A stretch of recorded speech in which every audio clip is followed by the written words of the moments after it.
Could it be... How about that?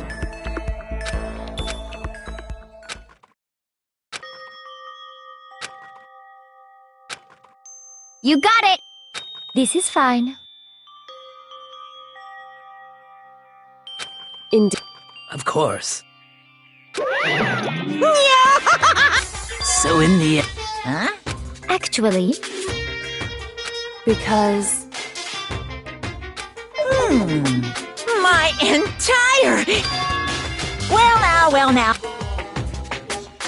See ya later! Oh, It would seem... huh? However... Correct.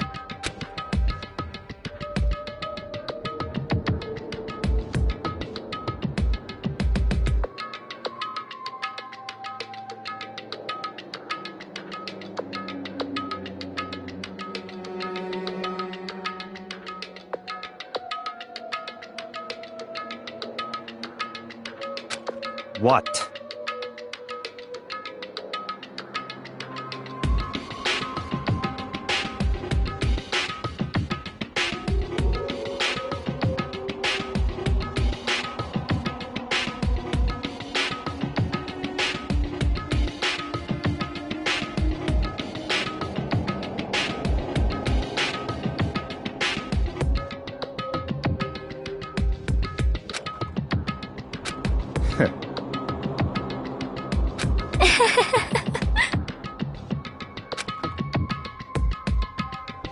What the heck?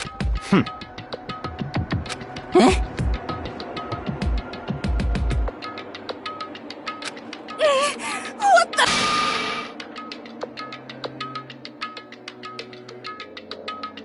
Ah. Well, So then...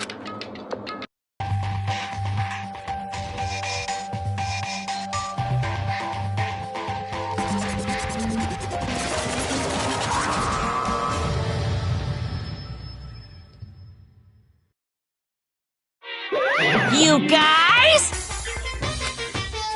What? however... Okay. Come on!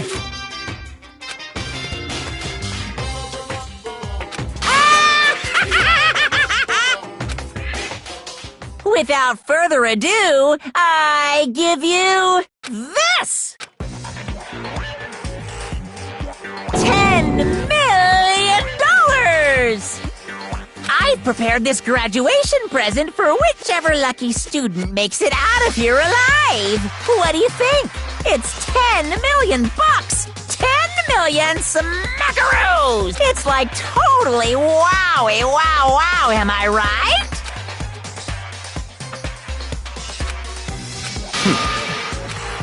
It's true.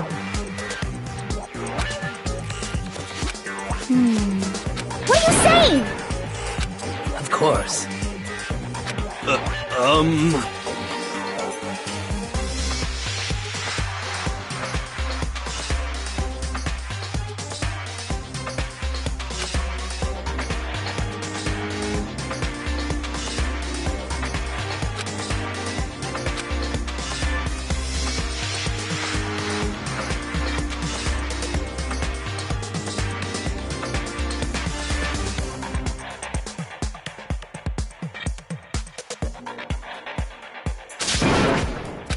I can't wait! I can't wait!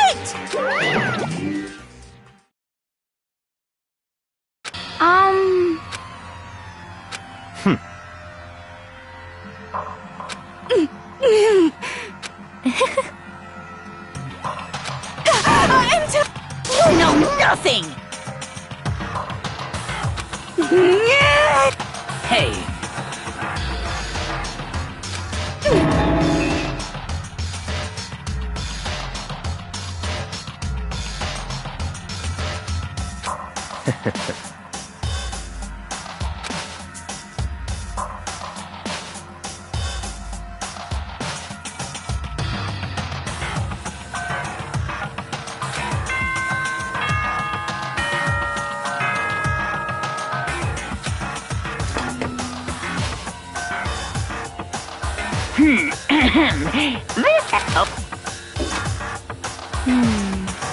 Hey.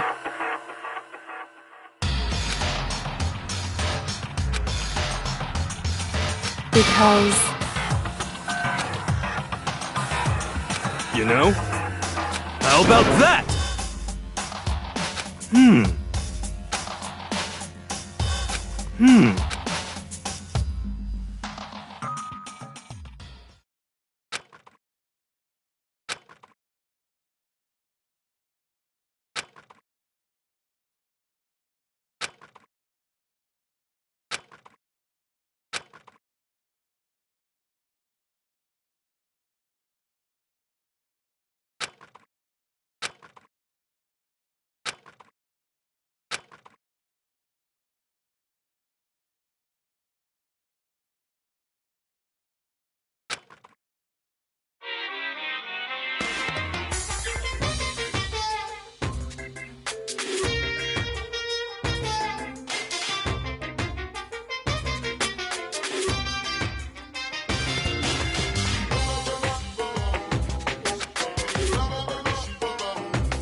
Even the darkest subjects can suddenly become brighter!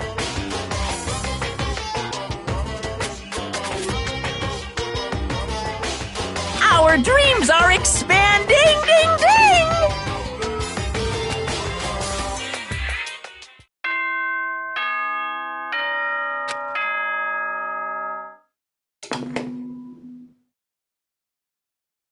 Good morning, everyone! Get ready to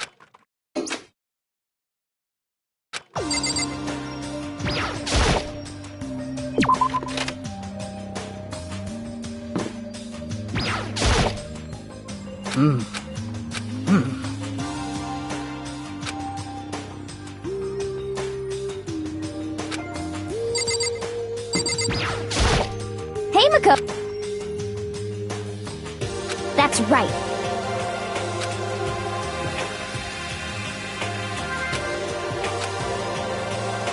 Huh? Ah!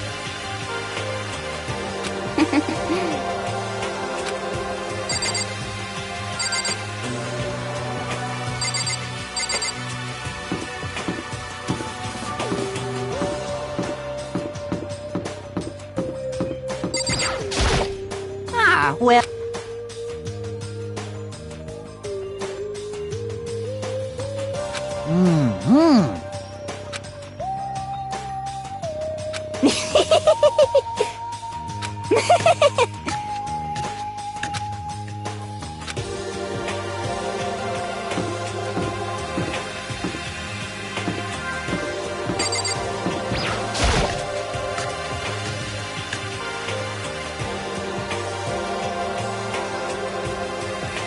Could it be?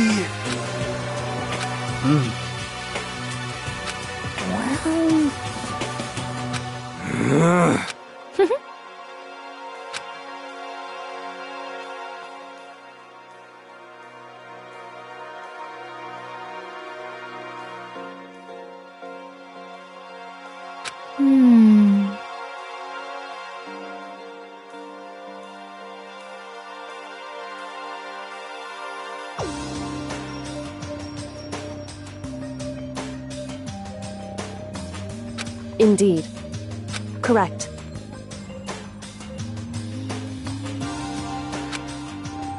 Whew. Anyway.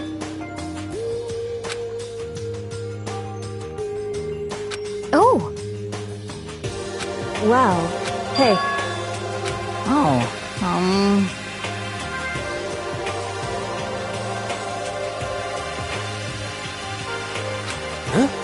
Gee, what? What? What?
Okay.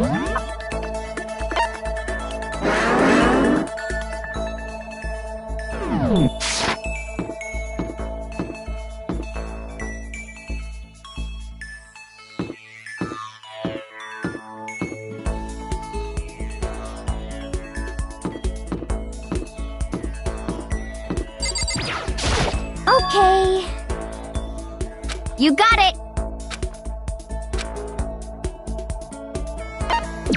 Yeah.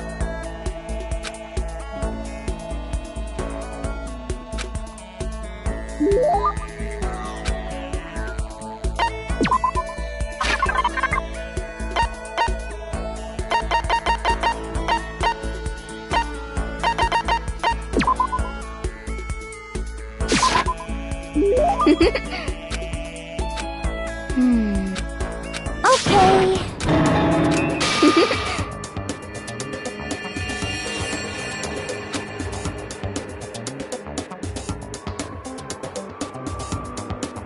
That's right.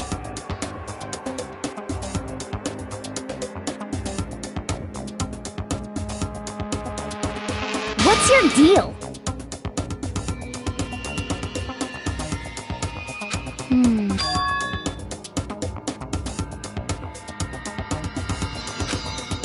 Yeah.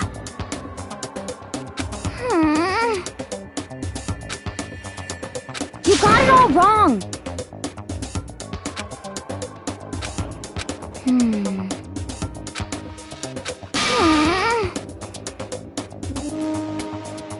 Okay. Yeah.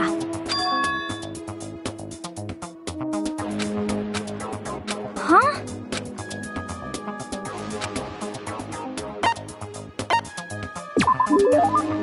You got it.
Just a second.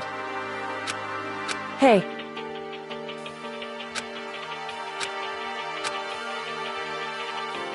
Correct.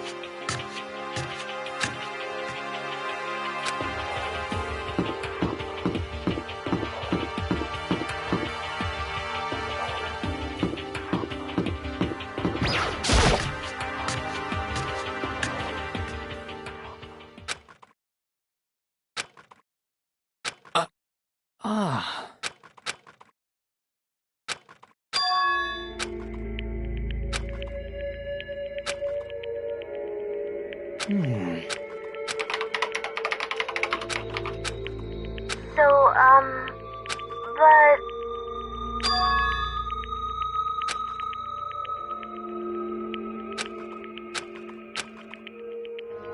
Hey!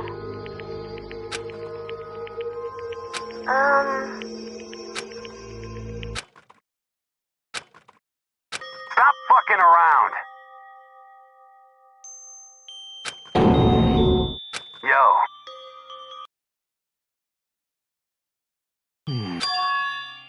So...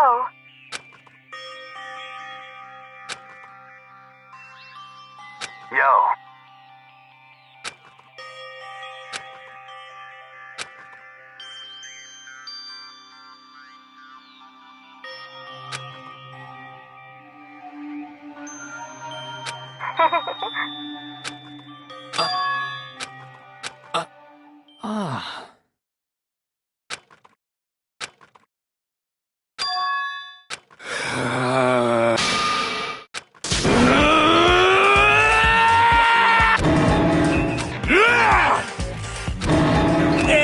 you!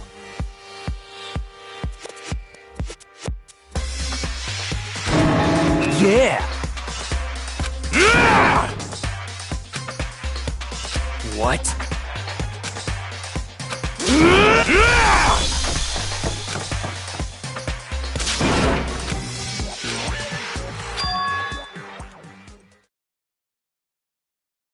Just a second. Enough already. Correct.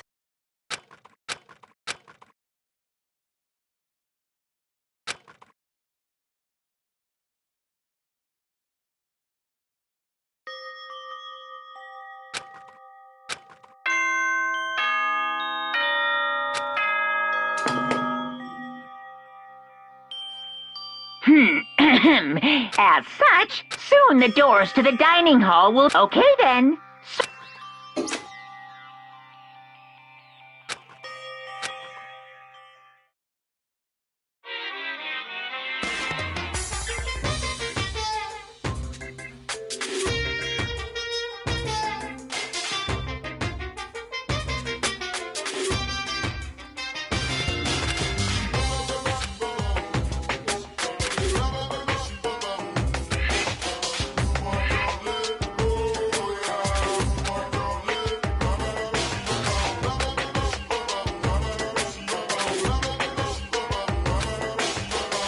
And I don't plan on ever playing it in the future either.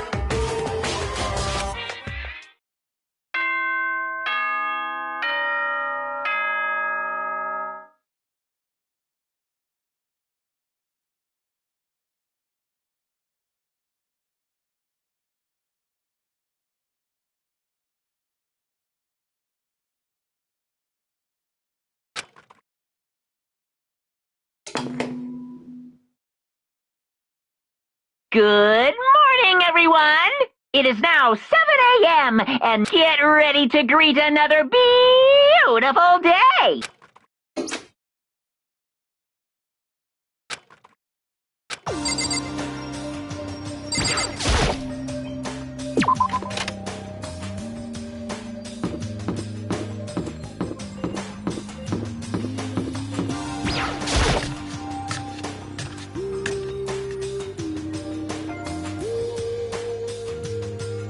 You know? Hey, come on!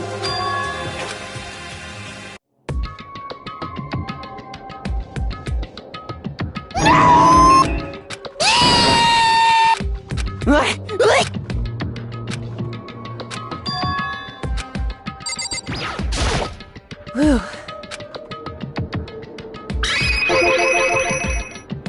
So...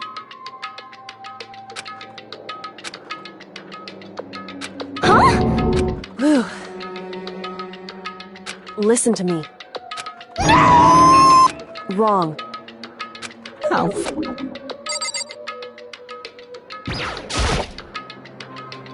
Well... However...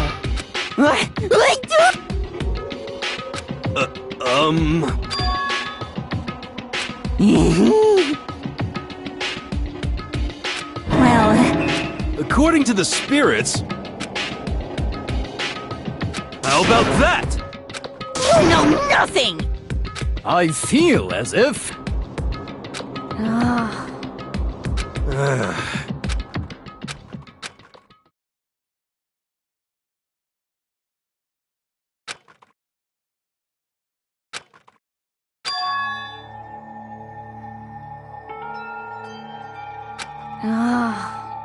What?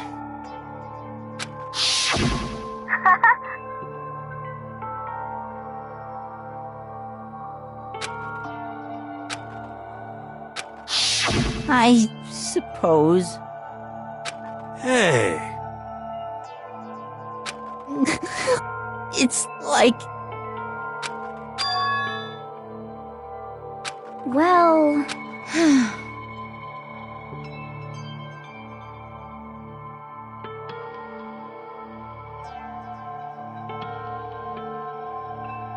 Are you okay with this?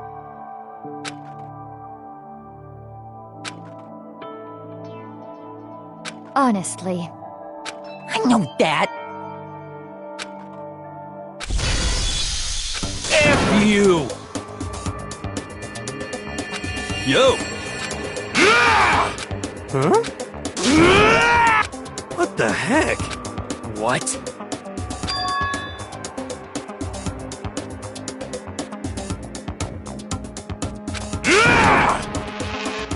What? Well then.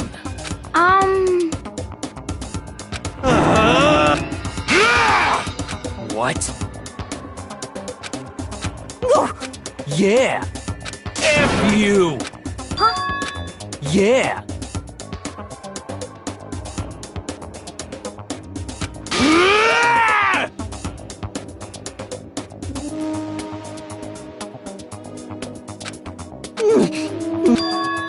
So it was... That's it! I'm sure of it!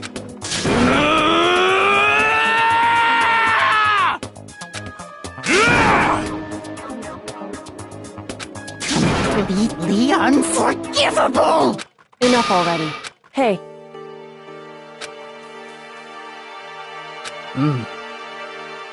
Hey! What? anyway, So? Yeah! so then, Hey!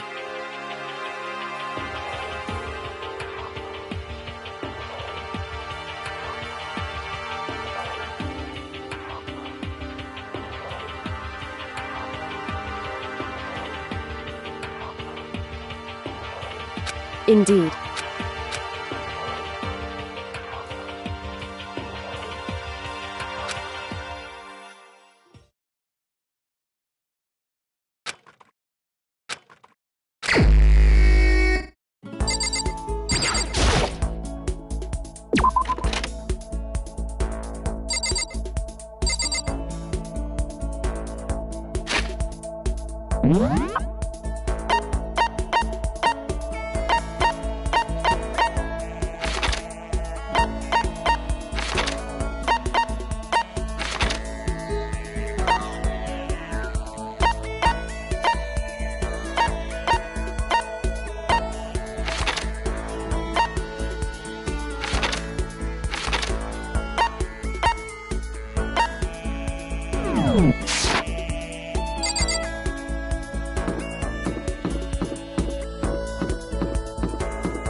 Okay.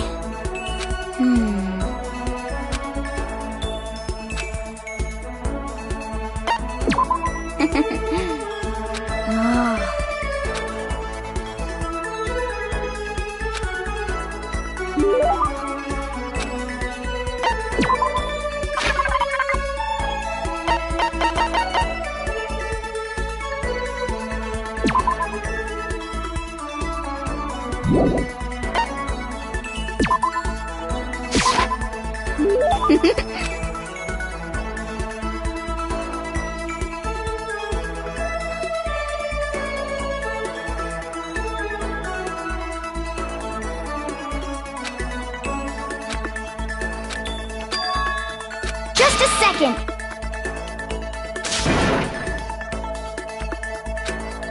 What the heck? That's terrible. What the heck? That's right.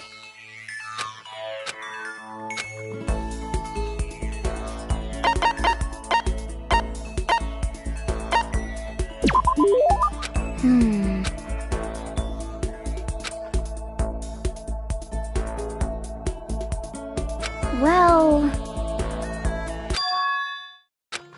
'cause, I mean... But...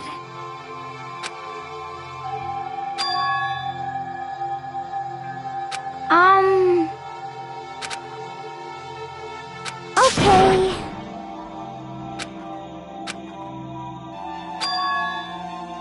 Huh? Just a second!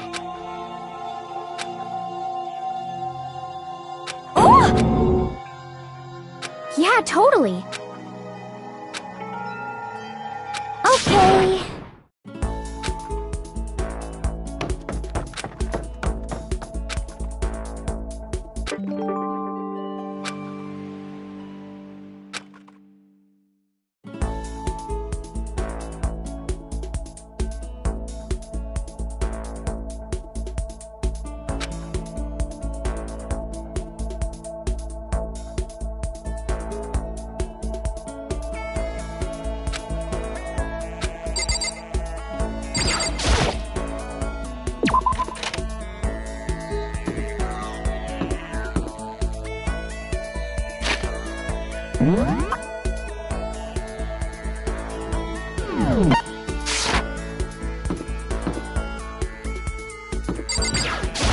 Just a second.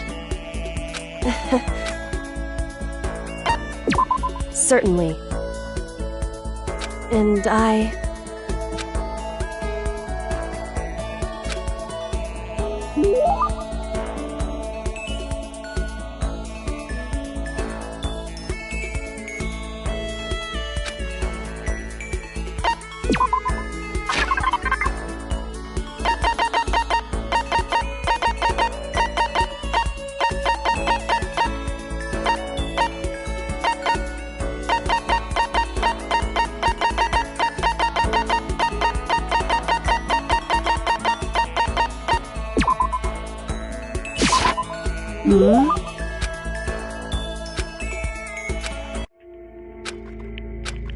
Hey. Correct. So... Whew.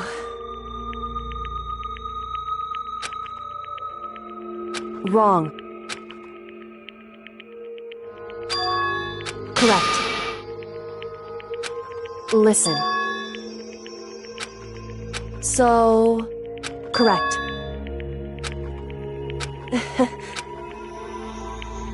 Goodbye.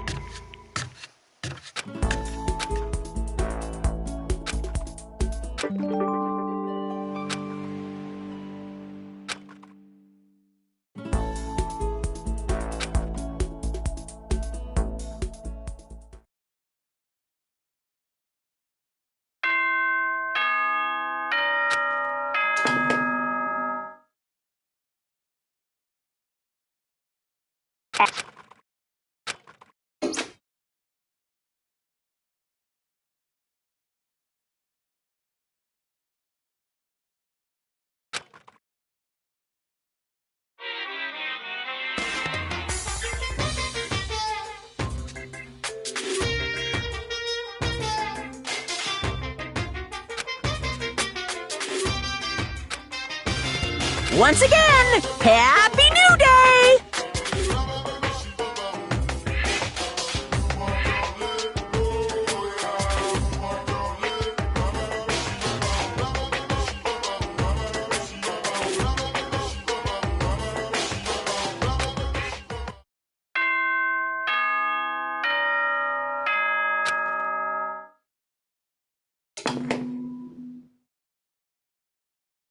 Good morning, everyone!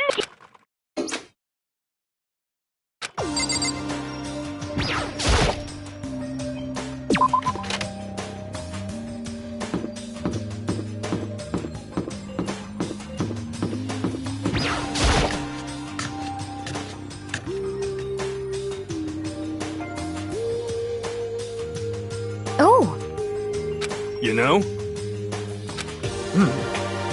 Damnation! so, You know? But...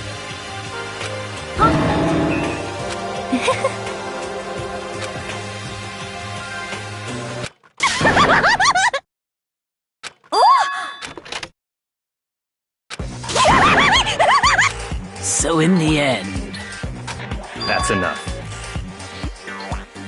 yep.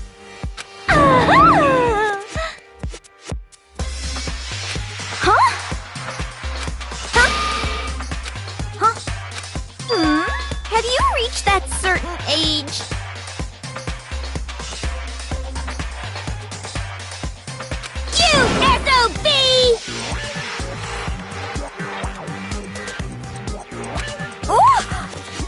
No forgiveness!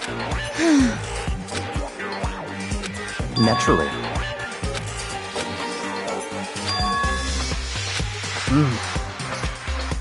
What?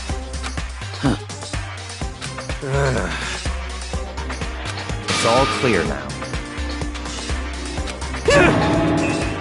What? That's fine. Indeed.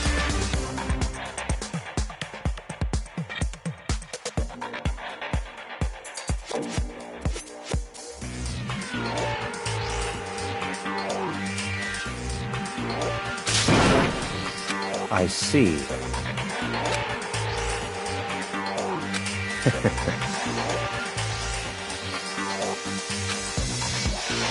Such ignorance.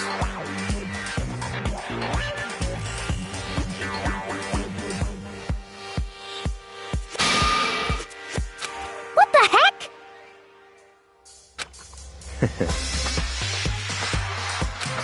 Yes.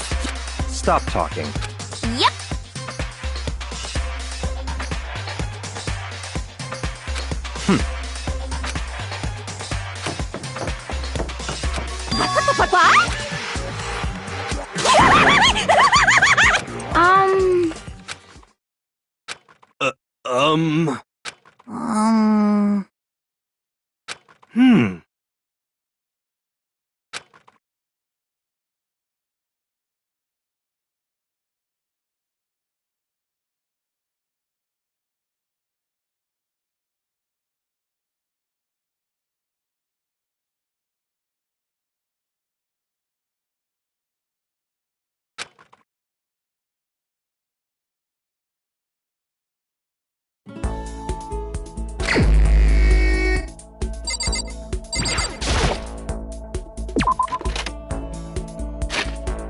What?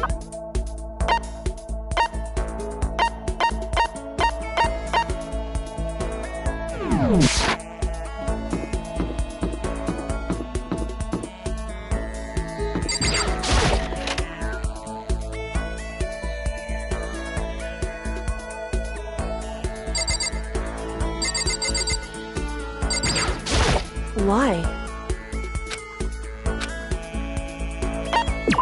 Well...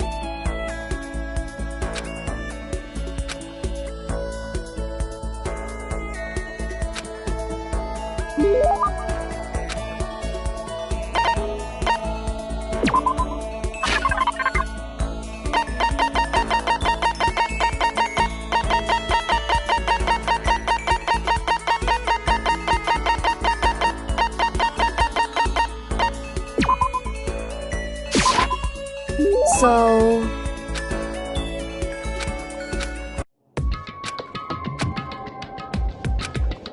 And?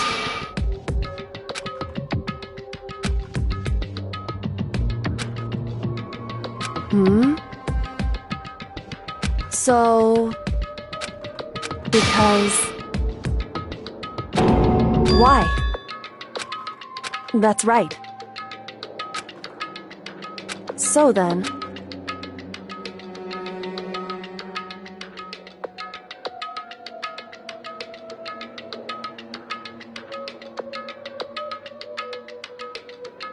And?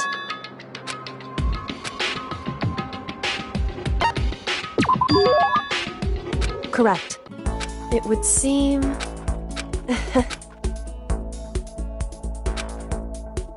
So then...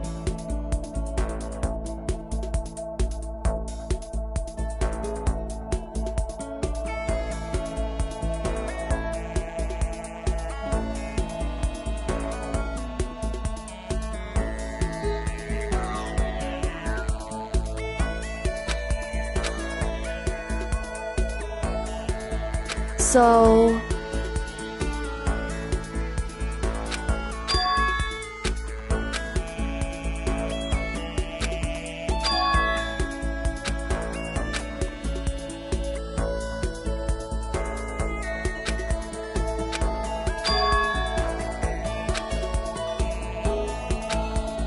Whew.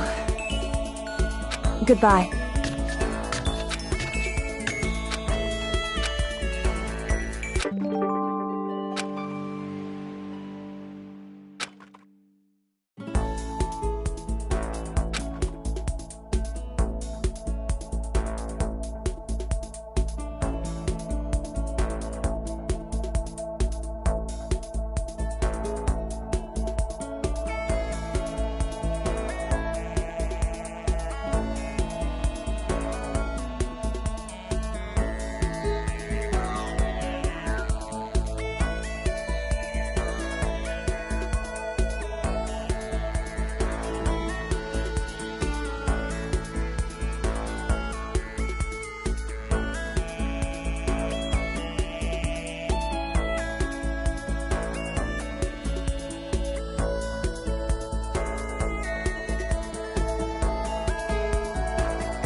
So...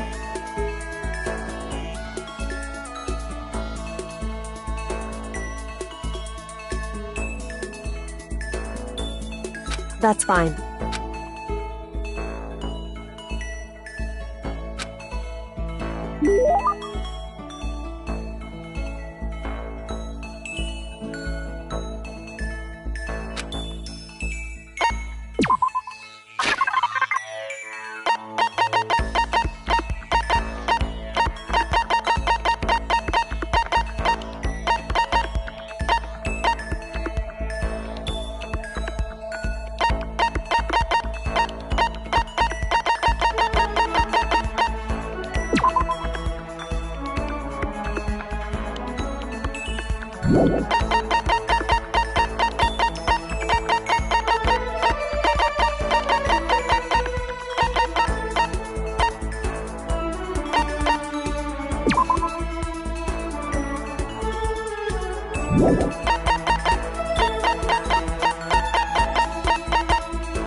What?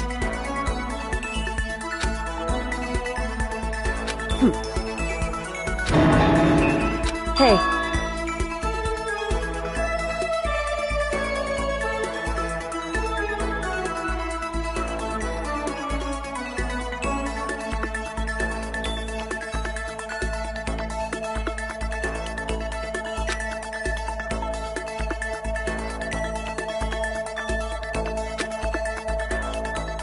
That's what we have to do.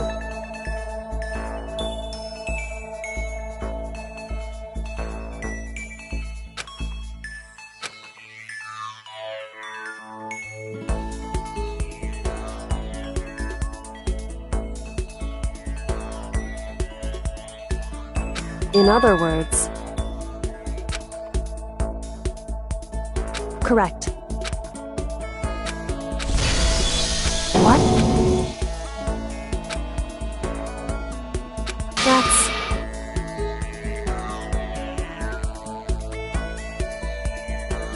What?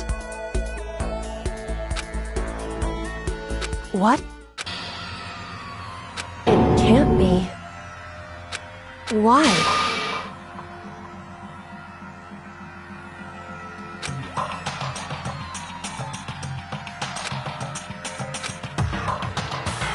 Whew. Hey.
Yo! You know?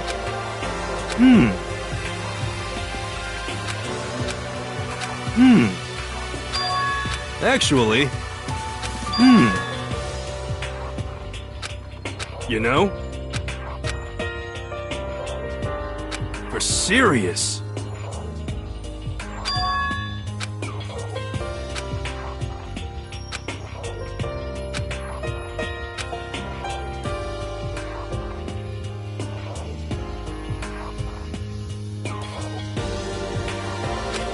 F you!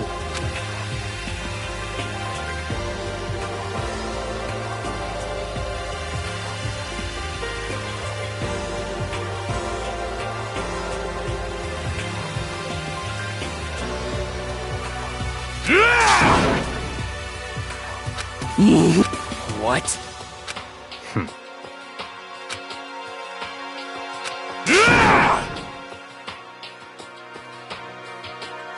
What the heck? Oh, Hey, come on! Hey, How about that? that's right.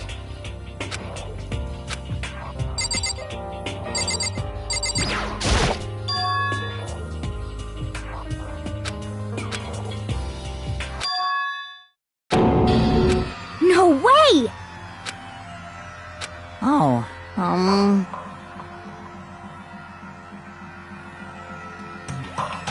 F you! Wrong.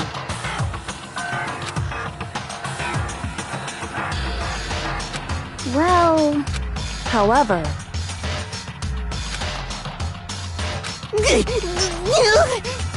without a doubt. what?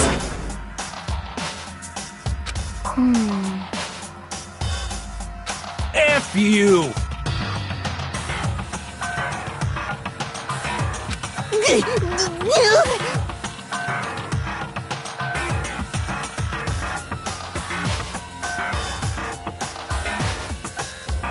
Damnation! For serious. wrong. Huh?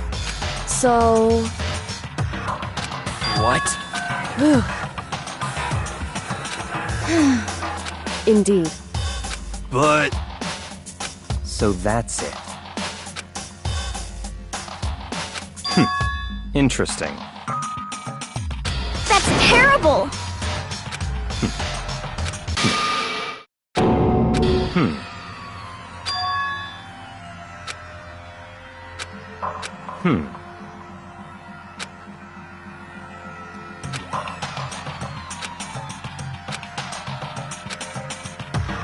What?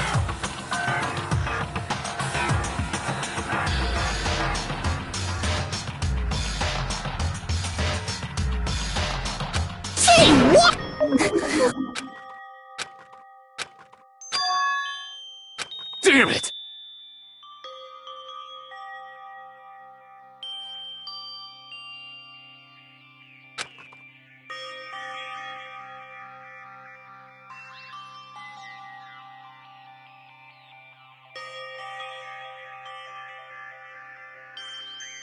So,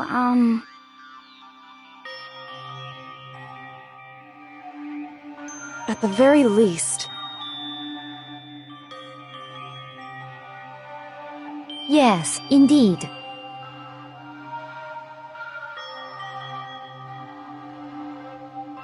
I see.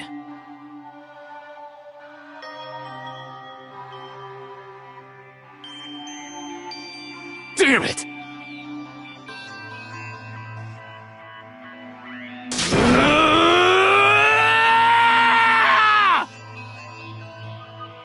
I swear I will save her!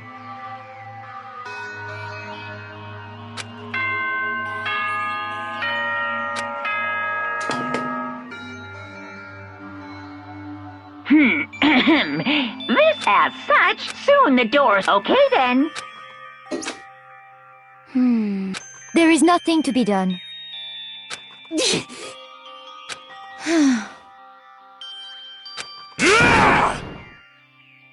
Calm down.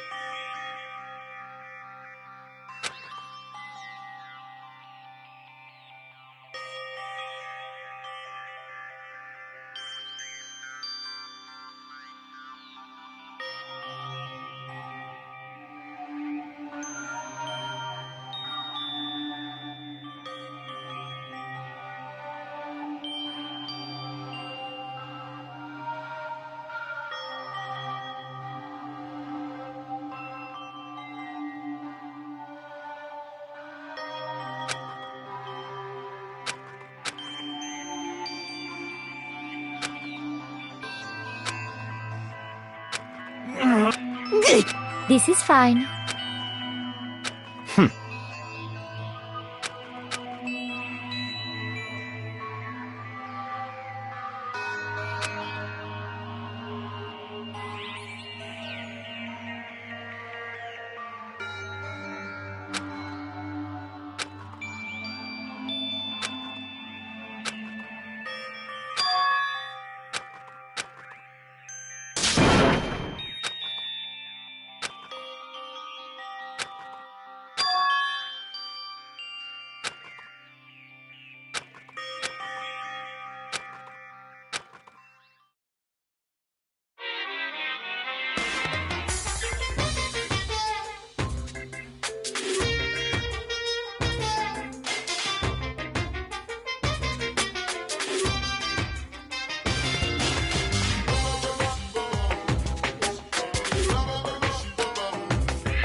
Sometimes, the murders that people forgive are way more abnormal than the ones they don't.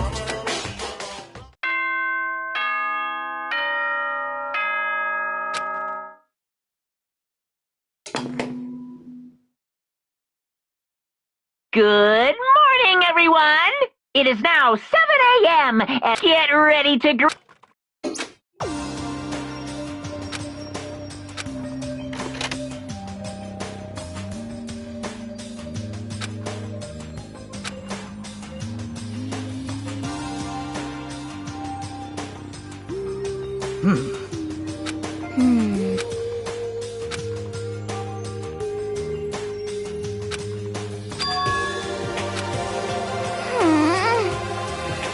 However,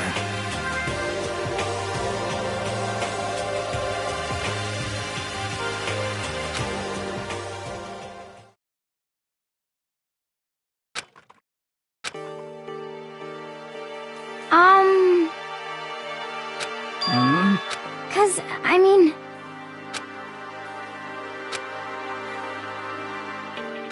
It can't be. It would seem...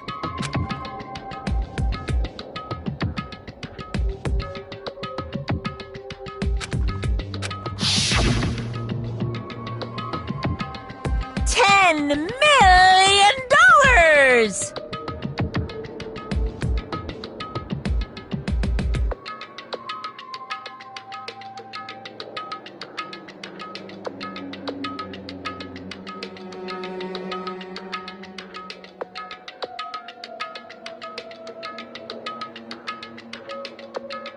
I've prepared this graduation present for whichever lucky student makes it out of here alive.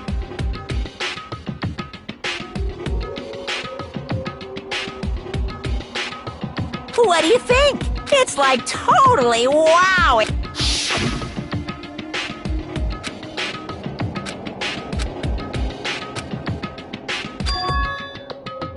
Hey.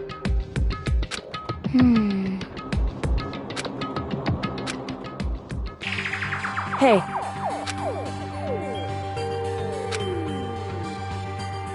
Okay. Anyway, But Well then.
okay.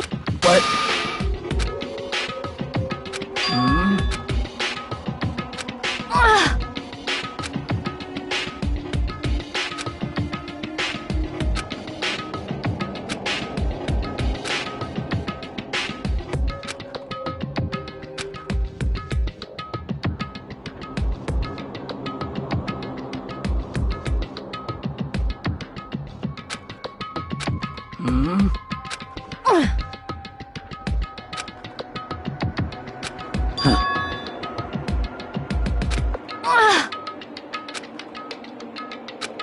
But as for me, I see. indeed.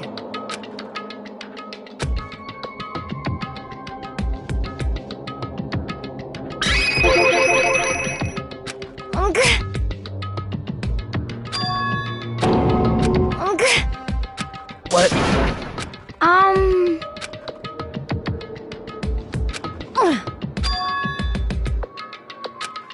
Indeed.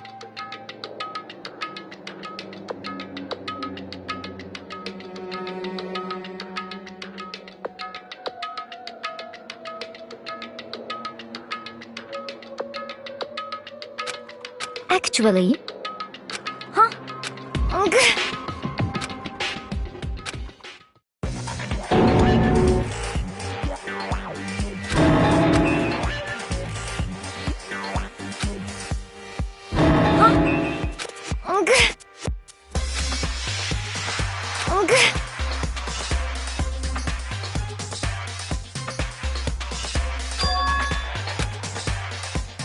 I see.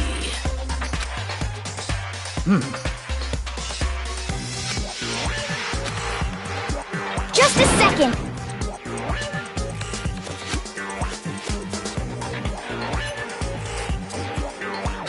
Let's see. I see.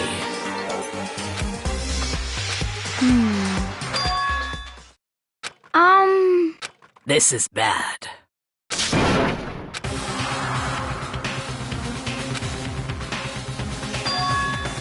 What? What? What are you saying? You've gotta be kidding. Stop talking. What?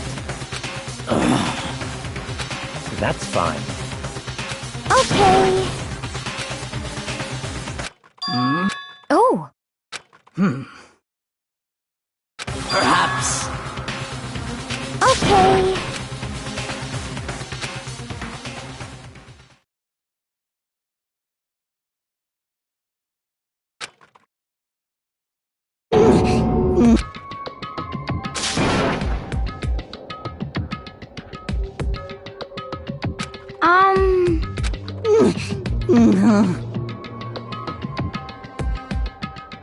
What?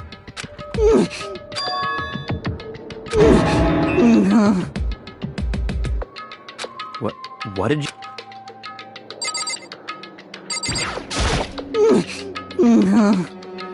Indeed. What the hell am I looking at? This is unforgivable!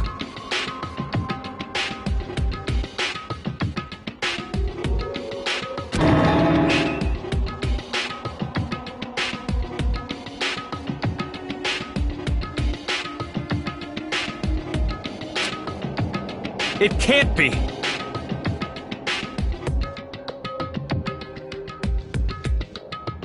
Damn.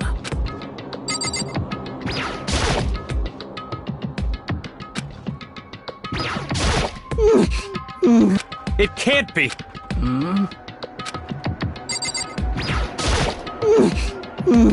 It can't be!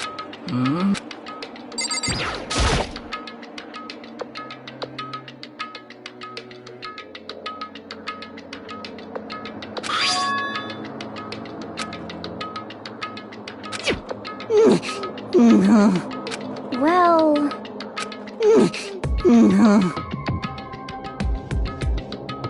Hey.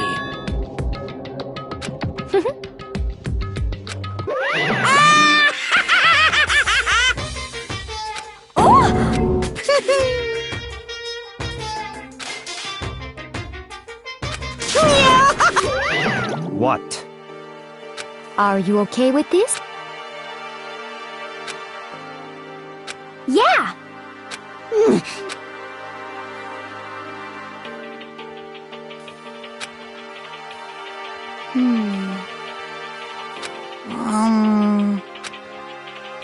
So then... Well then. Yes, indeed. So in other words...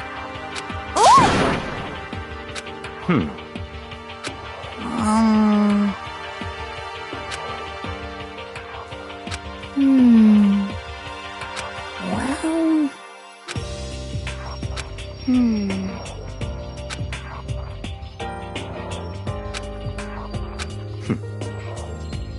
Yes!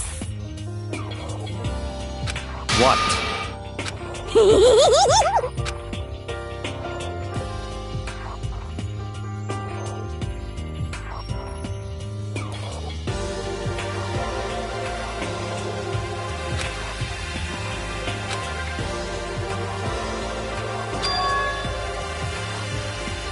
Very strange.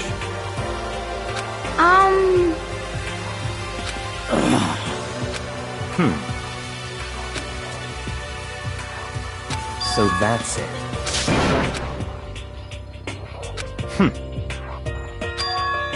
In other words...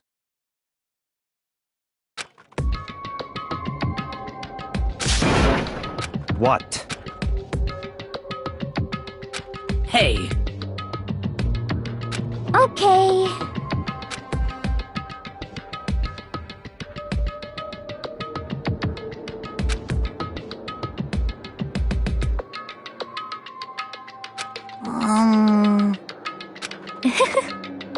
Well then.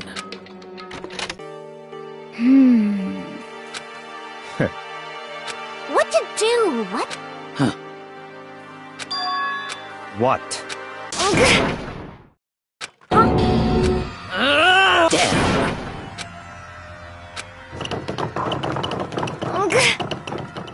Well. Oh, just a second. So then, what are you saying?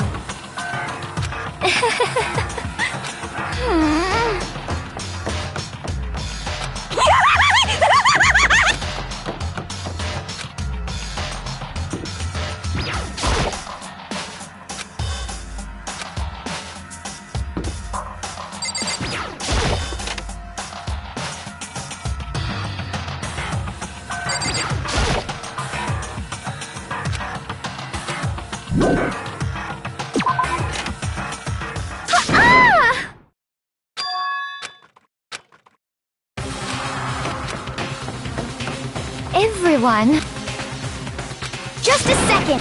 What? Ugh.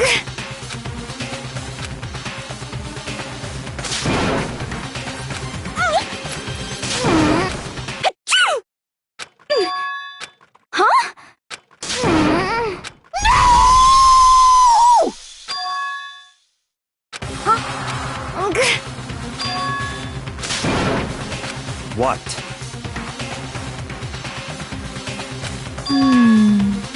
It's all clear now.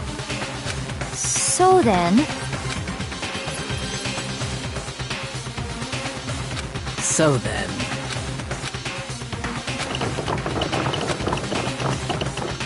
just a sec.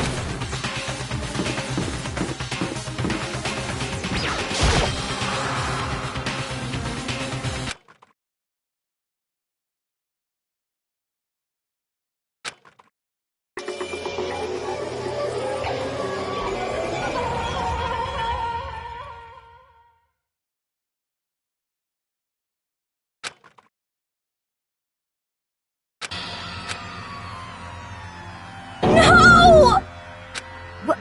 What the? Ugh. No way!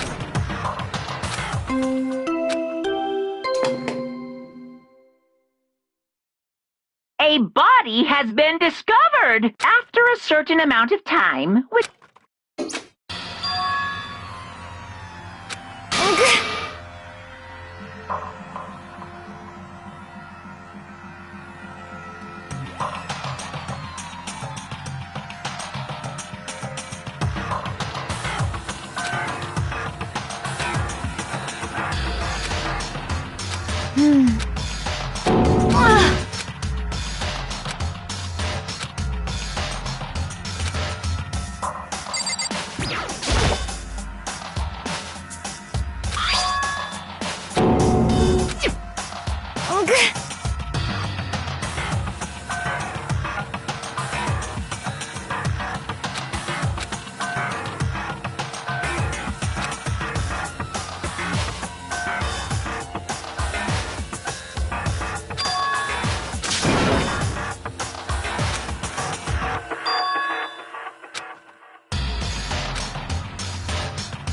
Are you okay with this?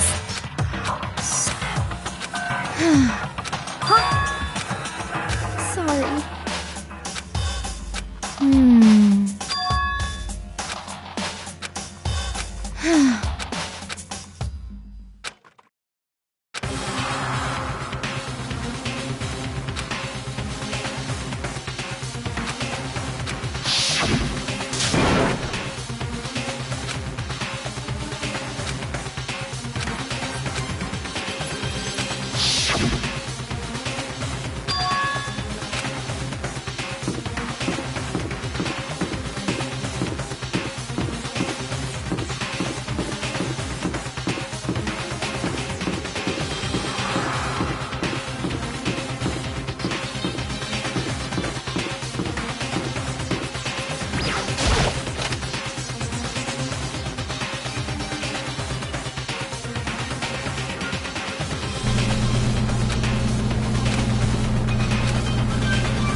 Danganronpa.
However,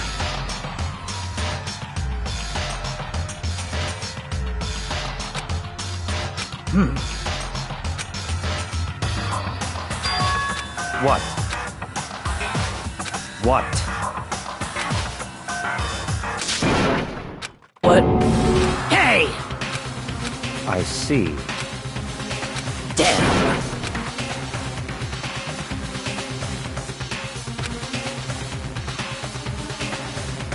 Oh! Indeed.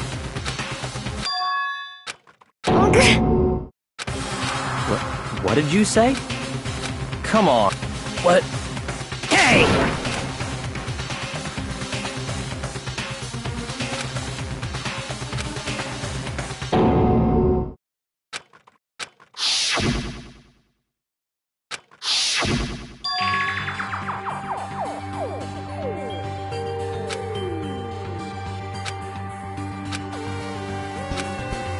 Indeed.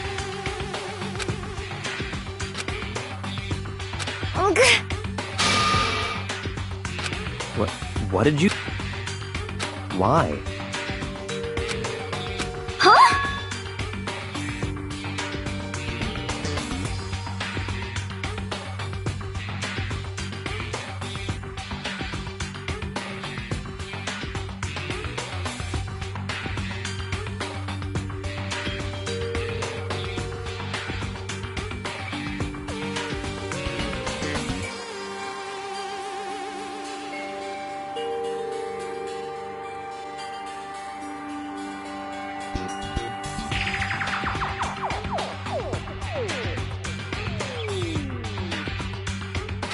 Hina.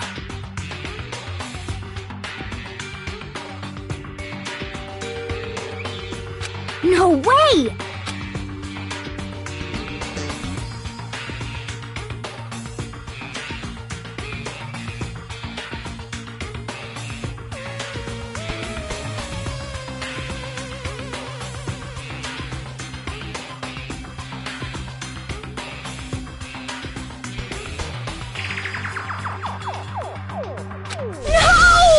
Hina. What? Well... Huh? Damn. Yes! Huh? Damn.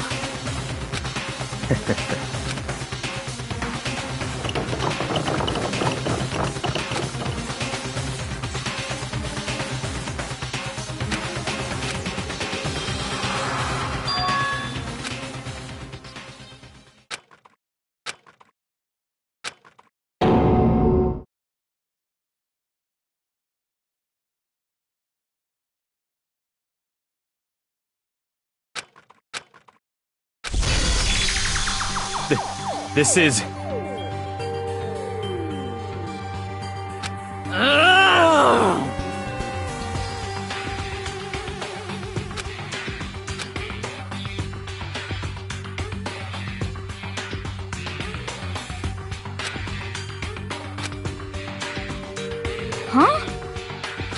Stop talking.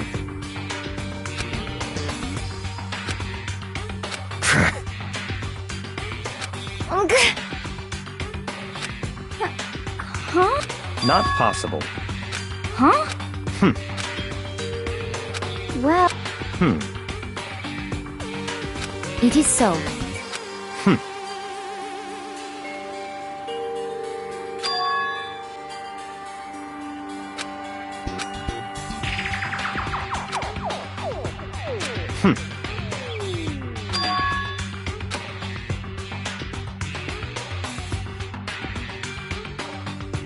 That's fine. Let's see.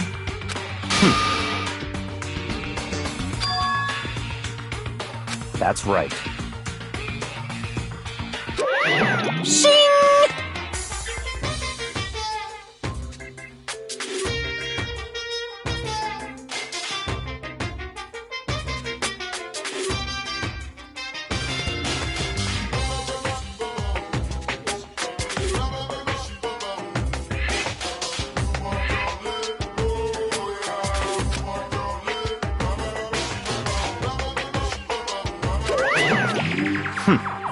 Let's see.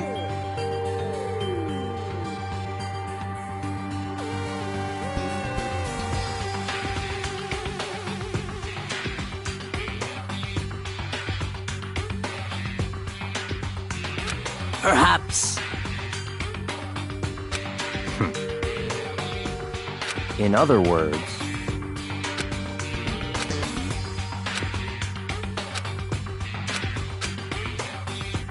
what? So then, but... Cause, I mean... Hina. Huh?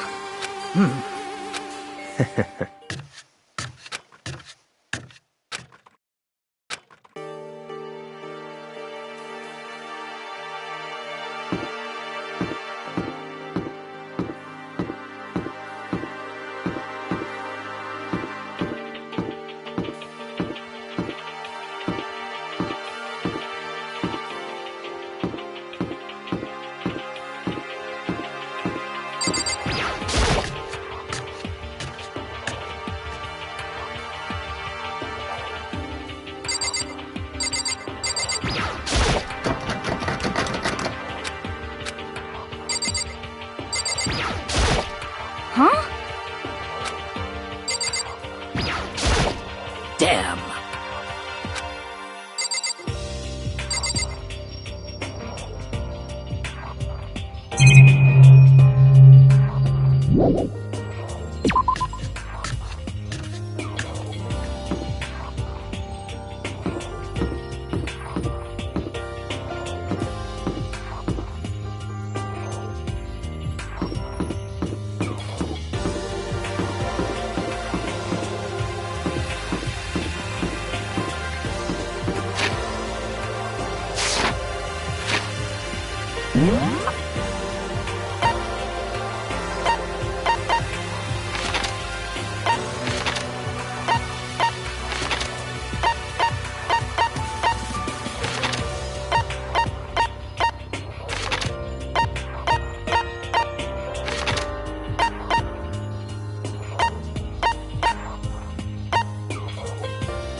Indy?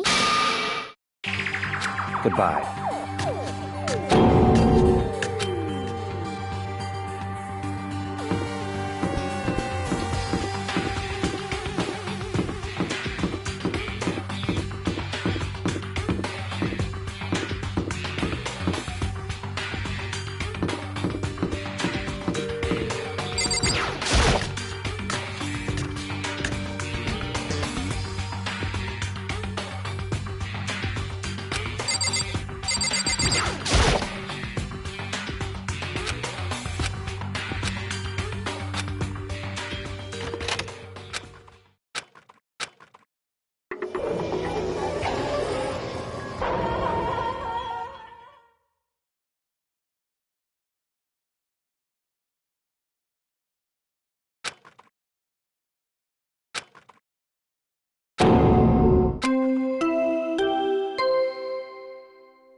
A body has been discovered!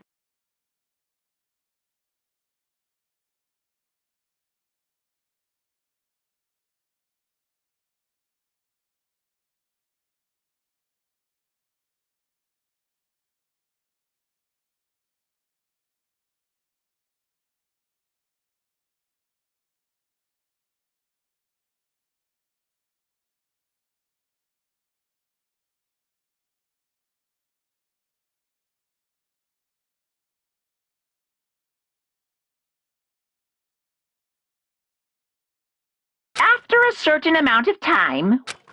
It's the Monokuma file!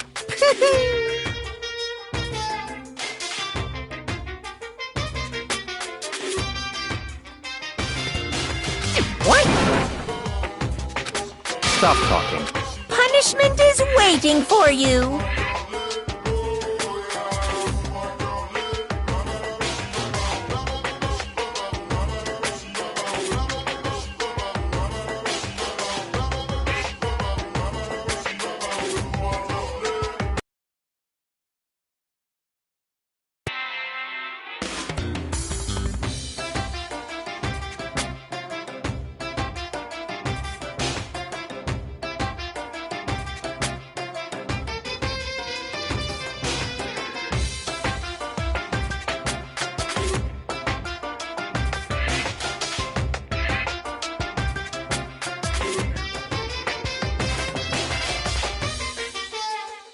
See ya later!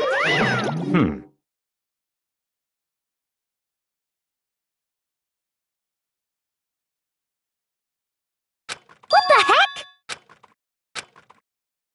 That's terrible!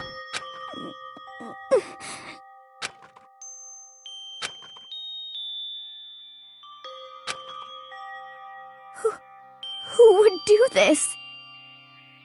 Why? Why?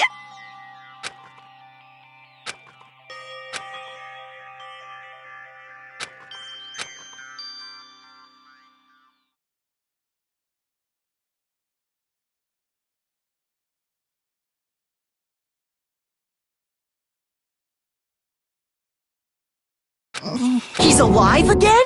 Where am I? Cold. That's right. I remember now. Hope's Peak. Come on, you gotta wake up! I remember everything. Before I met you all. I met you all. The light. It's reaching out. It's like the tail of a comet. Hey, Ifumi! Who was it? Who attacked you? Who tried to kill you? Who killed me? That's right. I remember their name. Yasuhiro.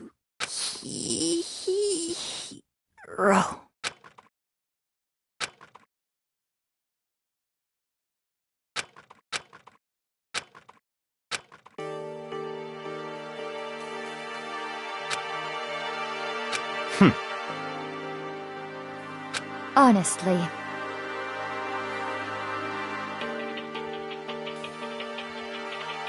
Stop.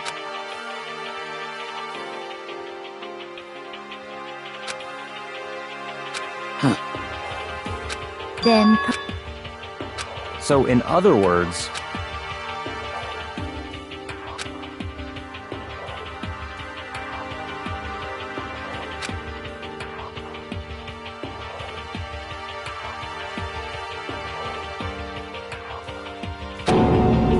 What is this? That's fine. Indeed.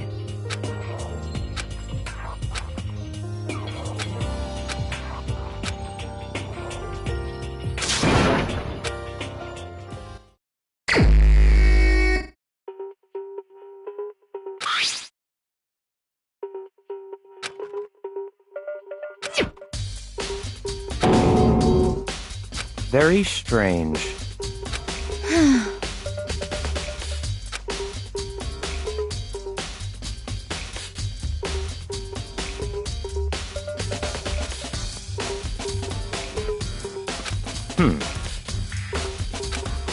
Well.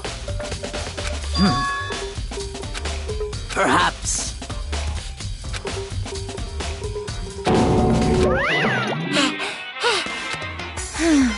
Monokuma appears! Yep. Speaking of which, I'd like to ask the bear, if there is an accomplice, do they also become blackened?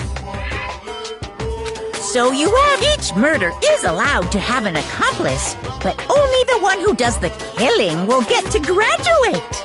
So, in other words, two people can work together, but one of them has no chance of profiting from it.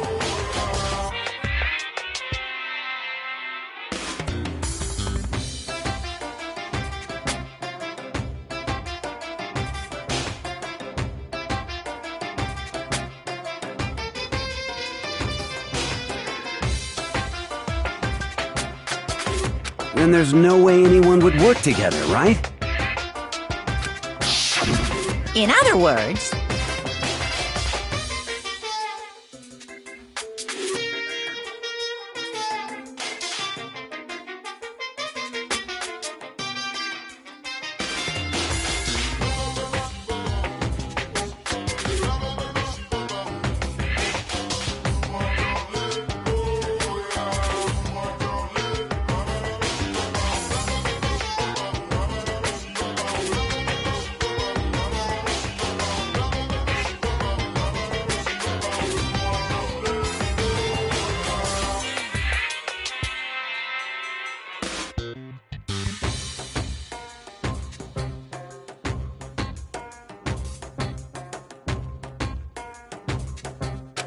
So then...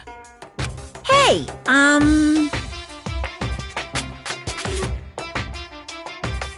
Phew. So, in other words, Well... Extreme!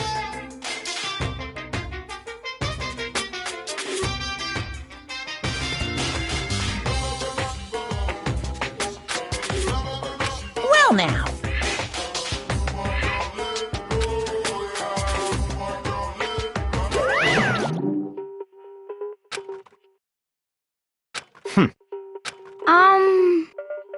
However... Indeed. So,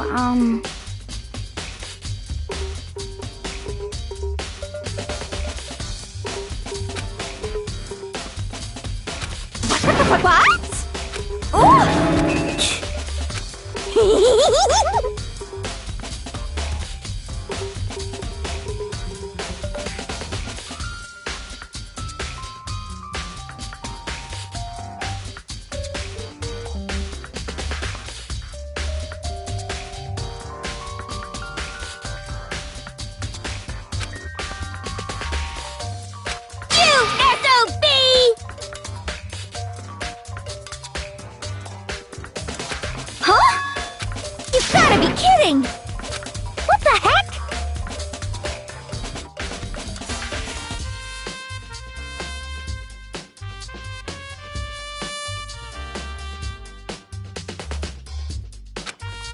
What?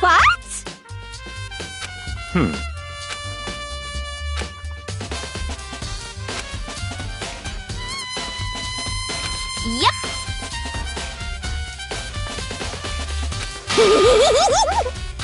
What are you saying?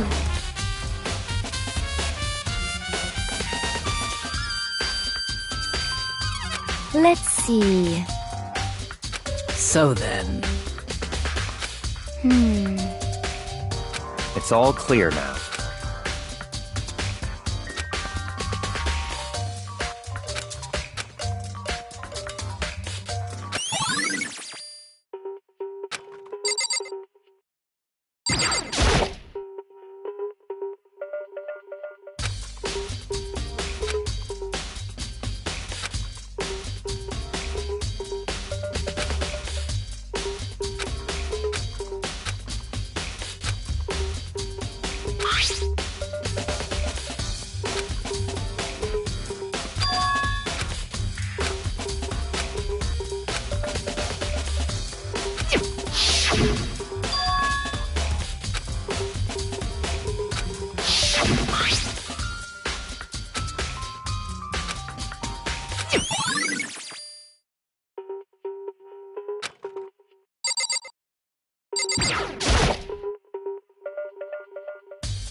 So,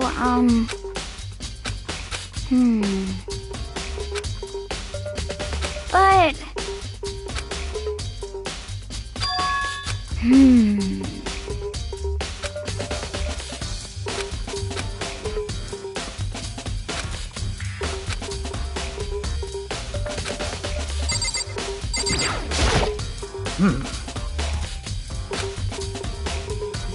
so then,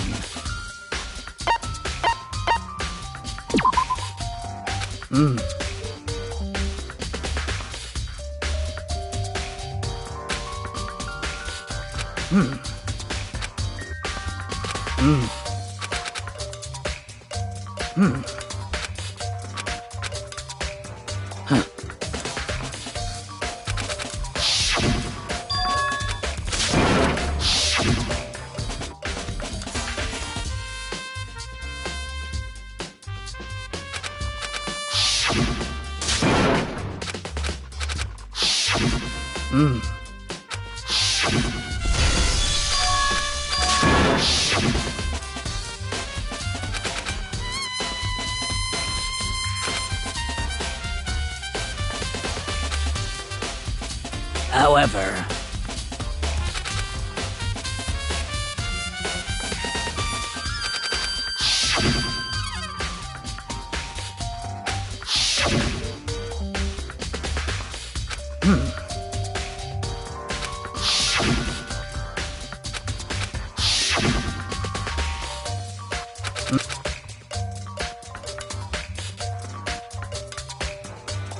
However,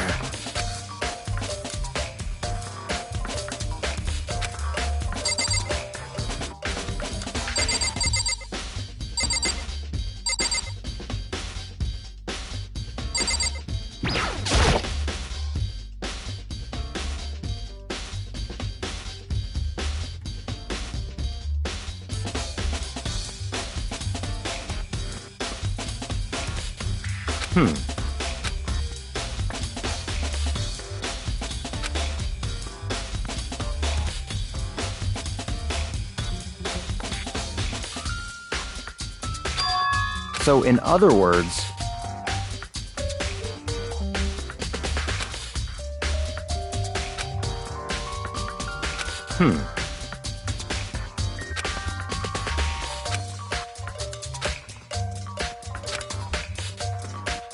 what?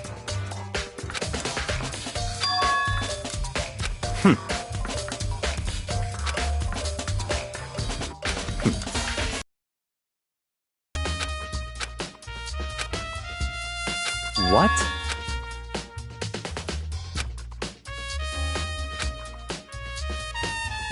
I see. That's enough. Goodbye.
What?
Let's see. Yes, indeed.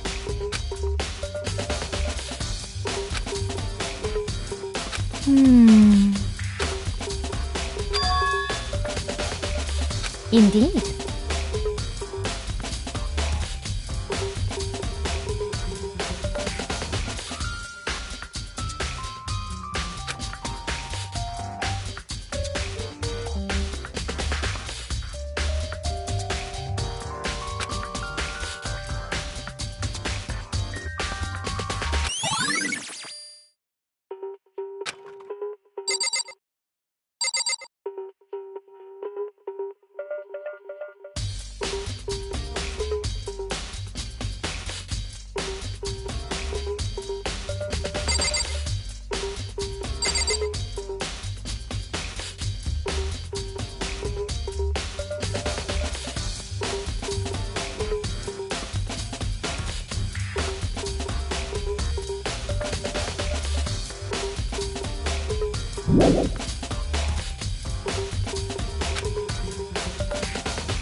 Yes, indeed.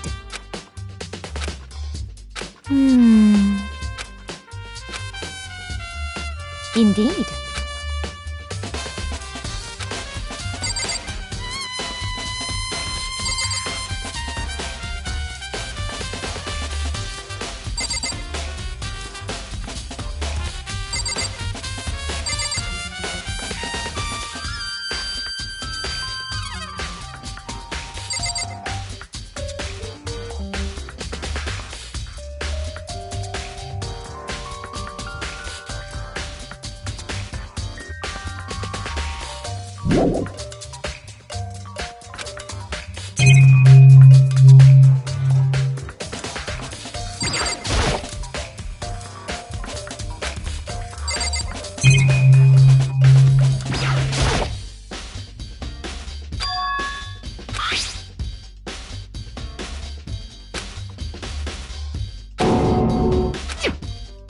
Oh.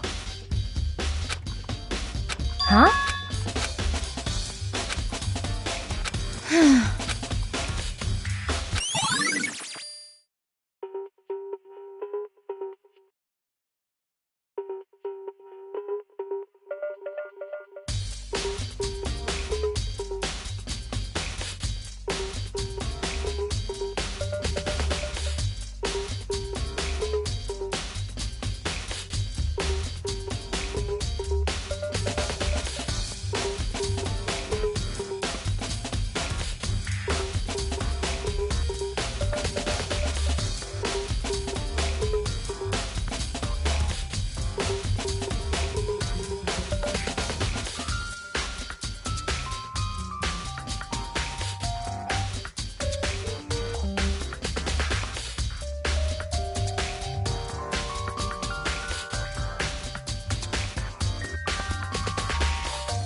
It's all clear now.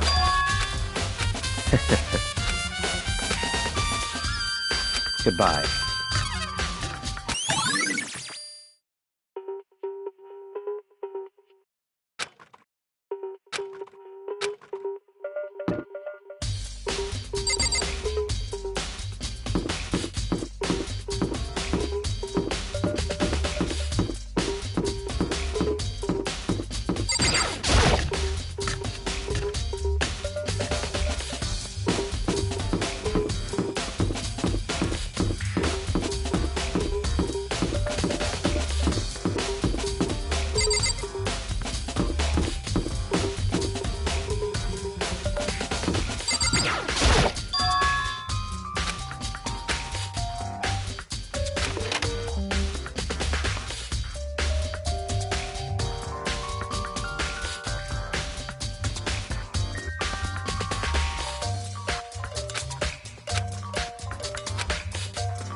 Just a second.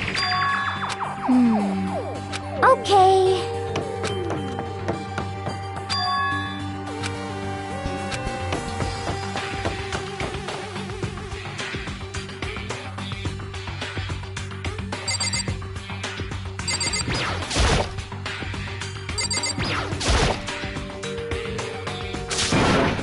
I mean...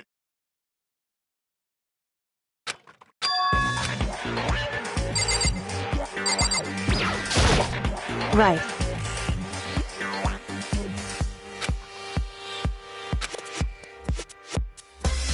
Don't be mean! What? Well... It's nothing. Hey.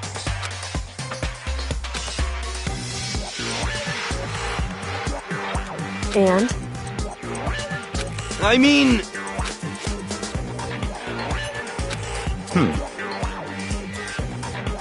Huh? Let me out of here!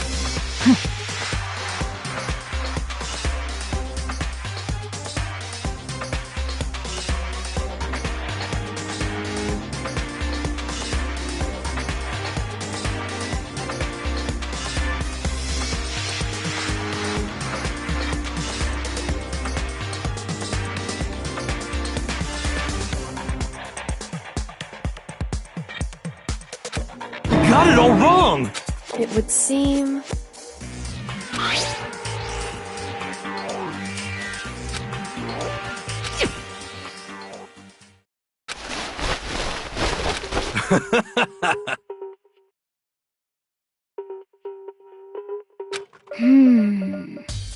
So then, honestly, is that okay? Could it be... That's just the worst. That's right.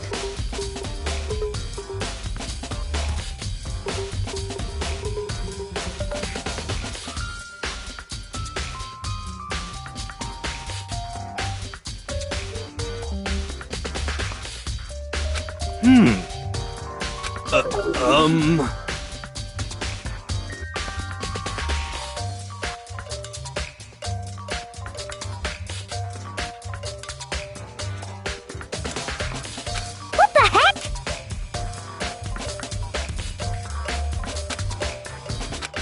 Please!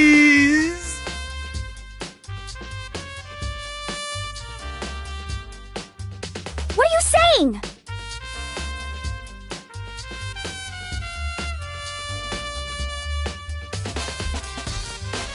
What the heck?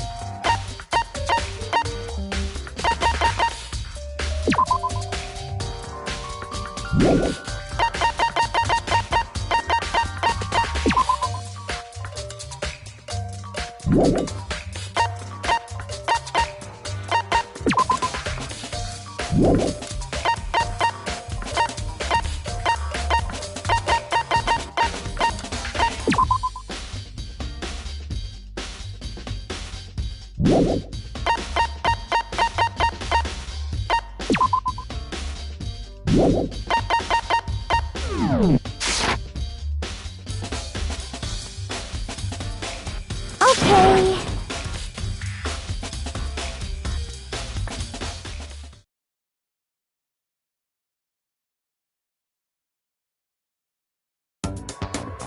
Huh.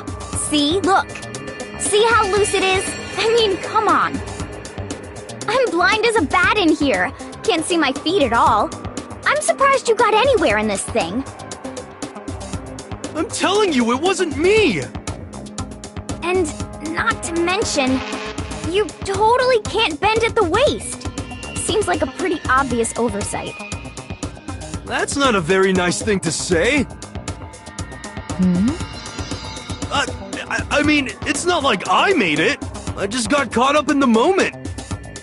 Well, either way, now we know for sure, right? I mean, it seems pretty clear that nobody but Hiro could have fit into this dumb costume.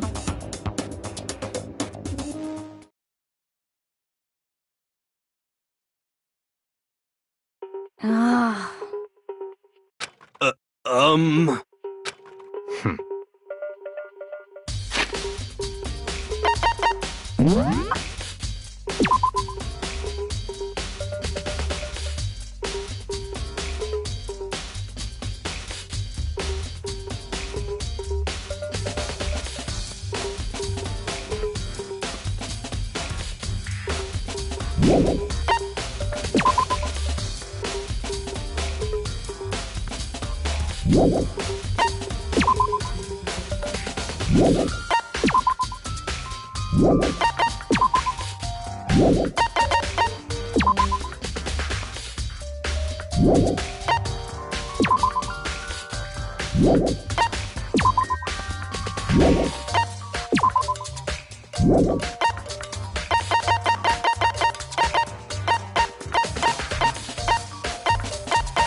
Just a second!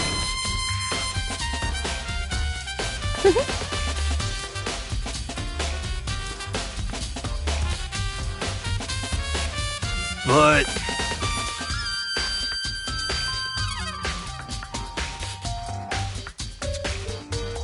Honestly.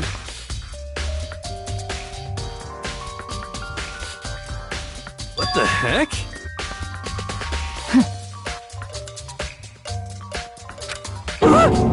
Just the worst.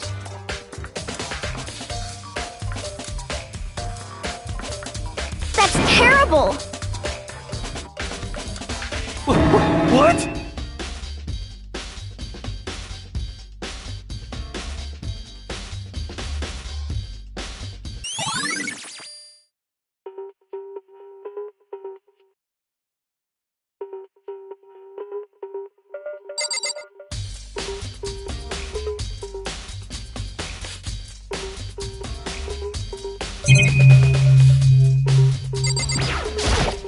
Oh!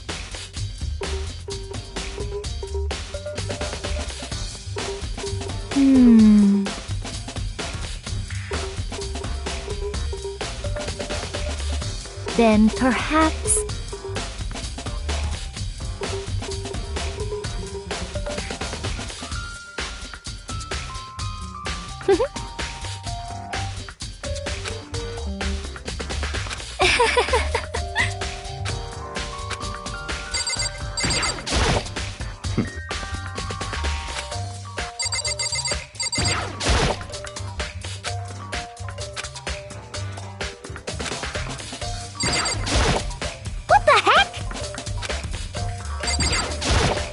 What the heck?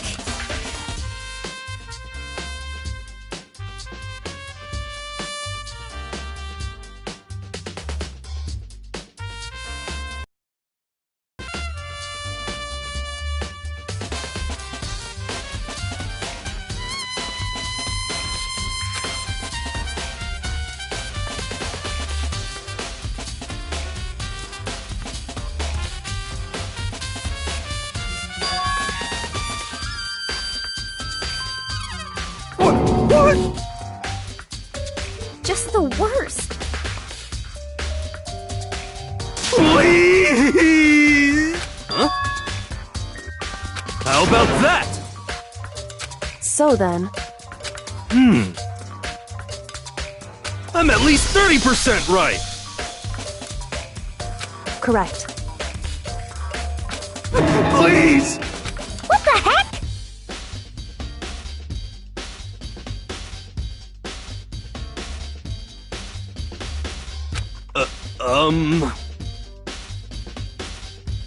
Oh, so then.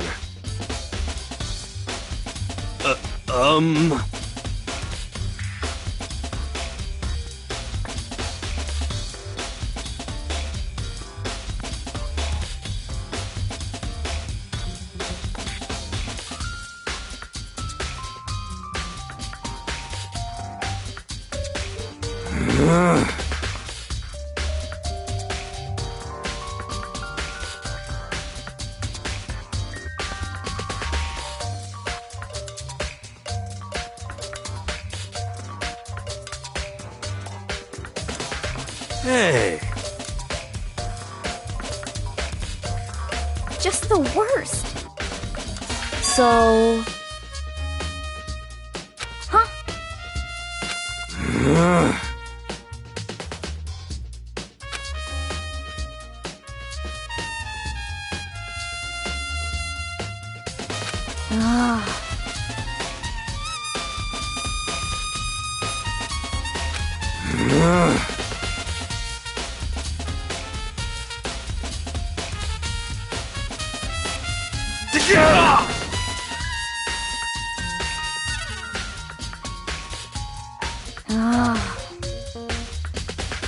Don't be mean!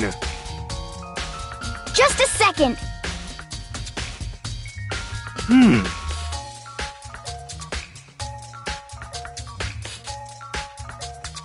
No way! Please!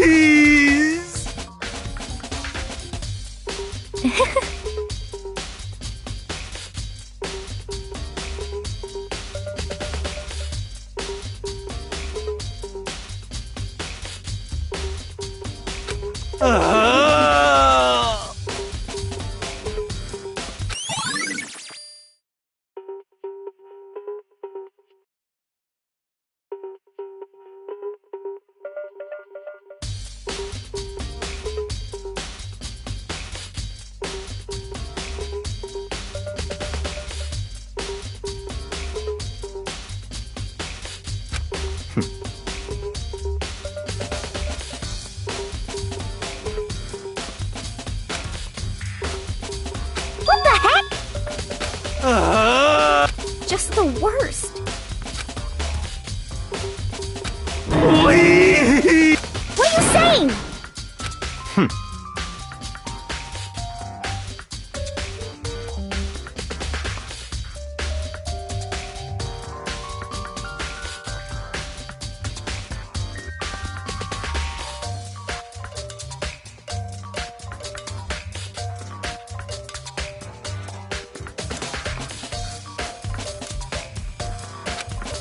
What?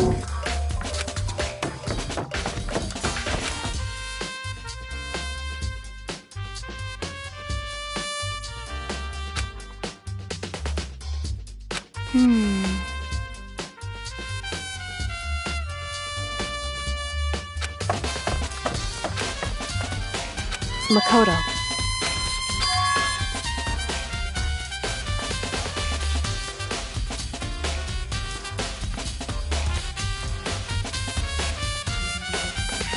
It would seem...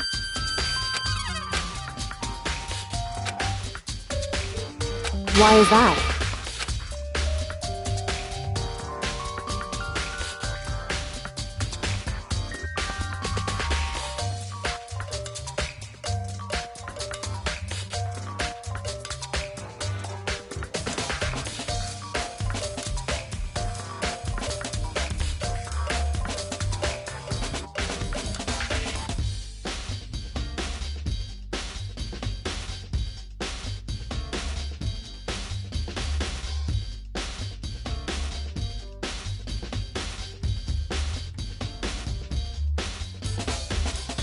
Anyway... Shall we go? Hey.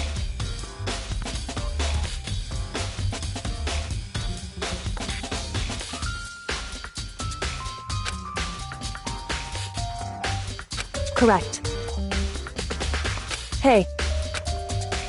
Anyway...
So then...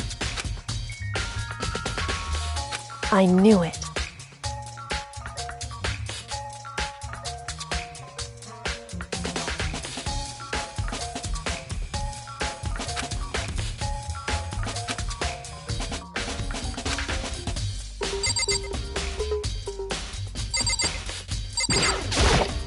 I see. Hey.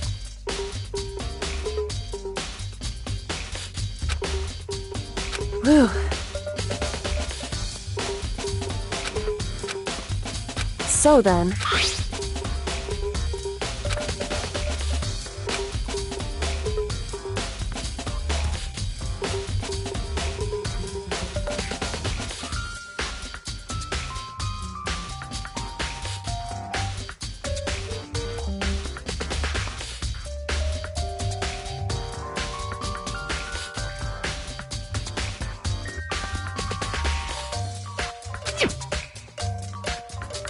That's right.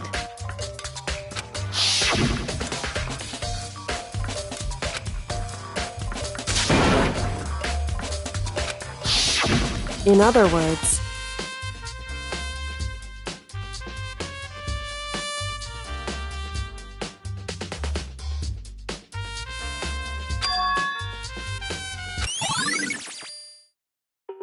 However... Makoto. Because...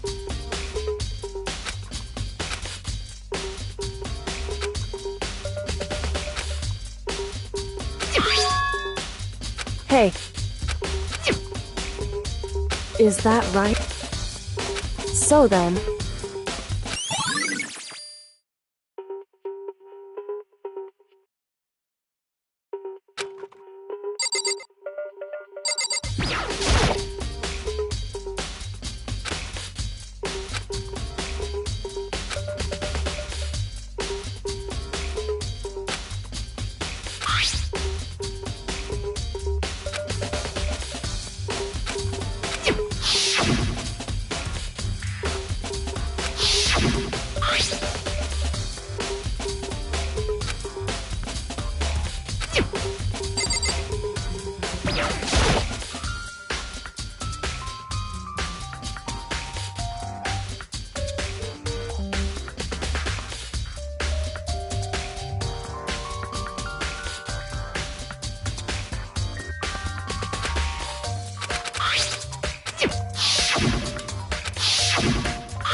Indeed.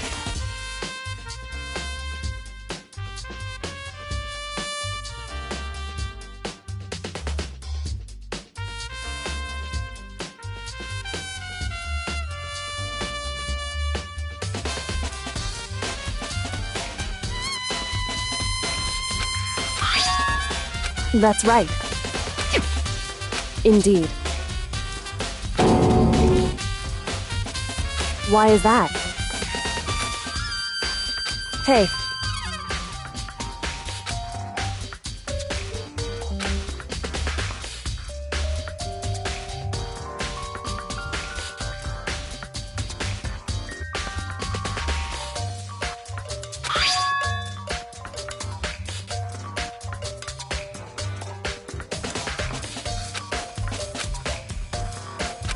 So...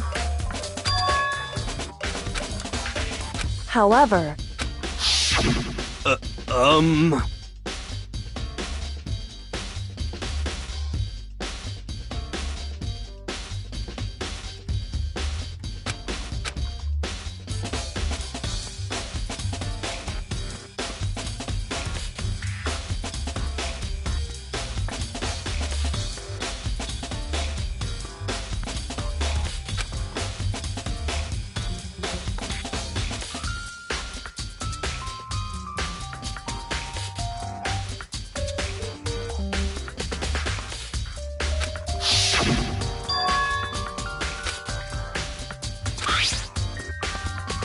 Is that right?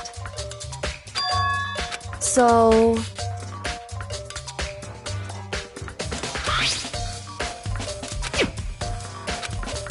Hey. So then...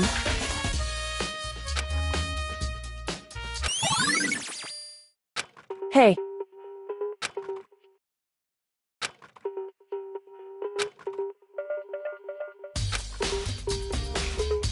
Is that right?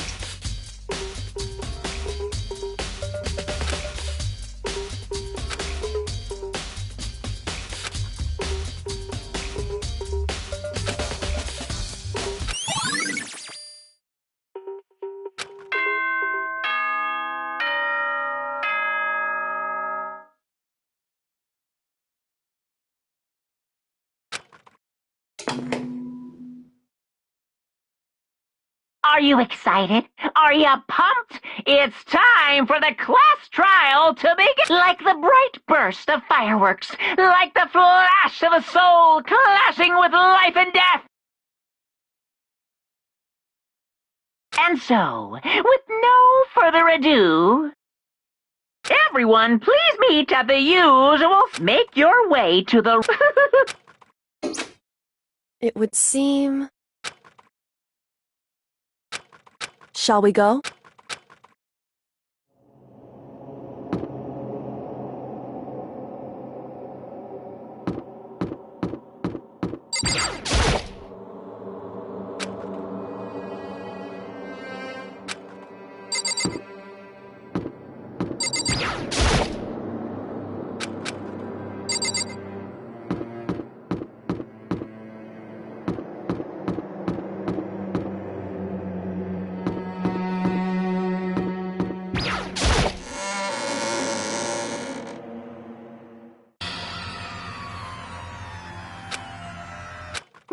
Monokuma appears!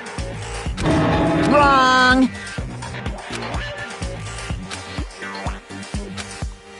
Whew. Boy, tough crowd. Stop talking.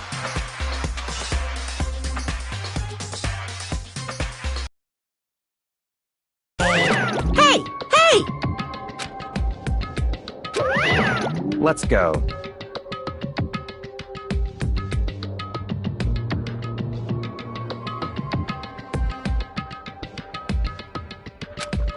Please! What the heck?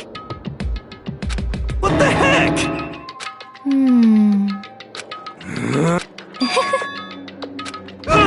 Hey. That's right.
Just the work. What? Come on.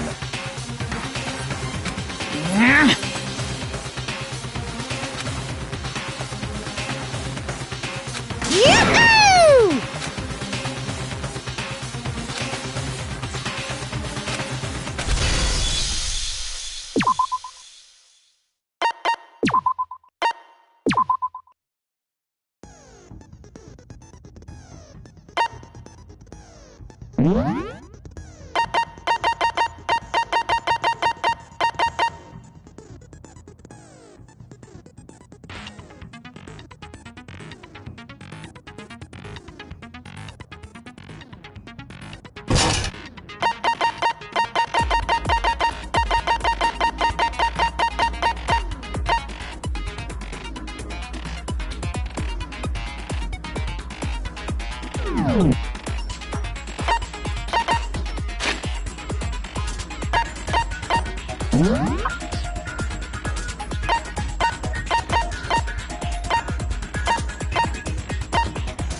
Let's begin with a basic explanation of the class. If you can figure out it...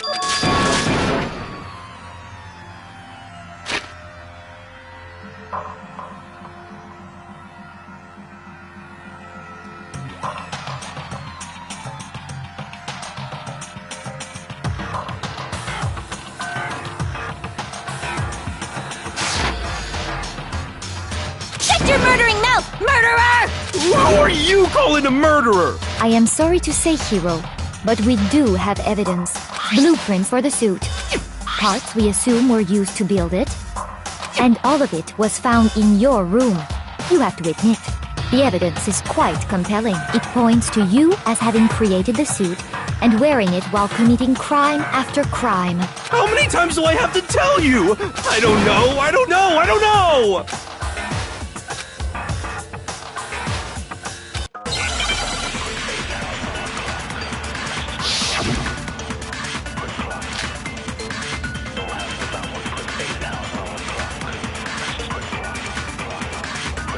Everything we found in your room. The blueprints, the suit parts, they are all proof enough. that you are the culprit. I don't know anything about that stuff! It's not true! It's a conspiracy! Hiro, why?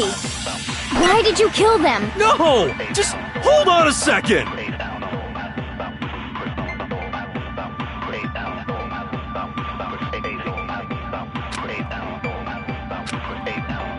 Everything we found in your room. The blueprints, the suit parts, they are all proof enough that you are the culprit. I don't know anything about that stuff!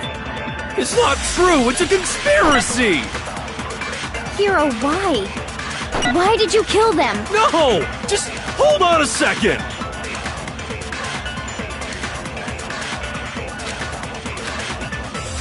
Everything we found in your room, the blueprints, the suit parts, they are all proof enough that you are the culprit. It's not true! It's Hiro, why? No! Just hold on a second! Everything we found in your room, the blueprints, the suit parts, they are that you are the culprit. It's not true! It's Hiro, why? No! Just hold on a second!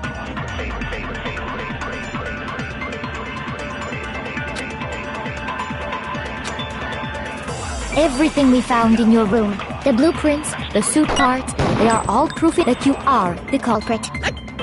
It's not true! It's Hiro, why? No! Just hold on a second! Everything we found in your room, the blueprints, the suit parts, they are all proof enough. No, that's wrong!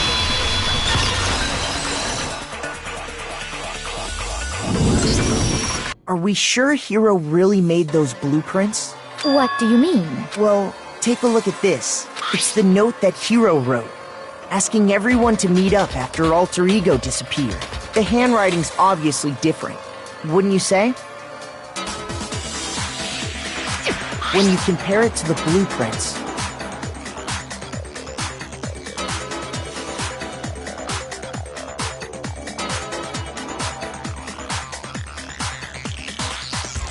There's no way you could think the same person made both of them.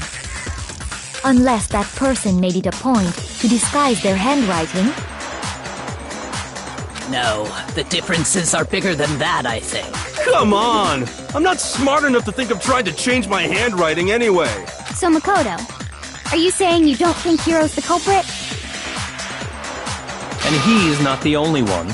I think Hiro's innocent as well. What? Then who was in that Robo-Justice suit? Is it like Hiro said? Was there really someone running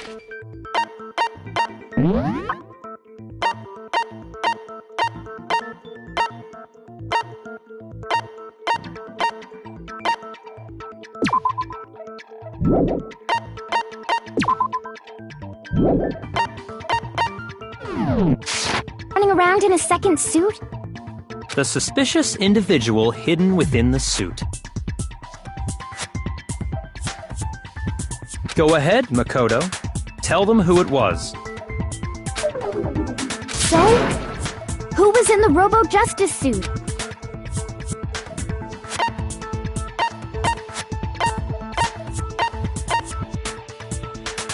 I got it! Other than Hiro, I can't think of anyone else it could have been. Obviously, he was the one in that particular suit, and we never found any kind of second suit. Then there can be no doubt. Hiro is the prime suspect.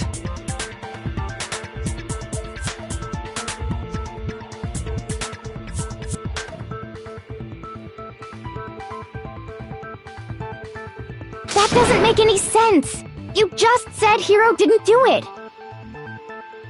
It makes perfect sense.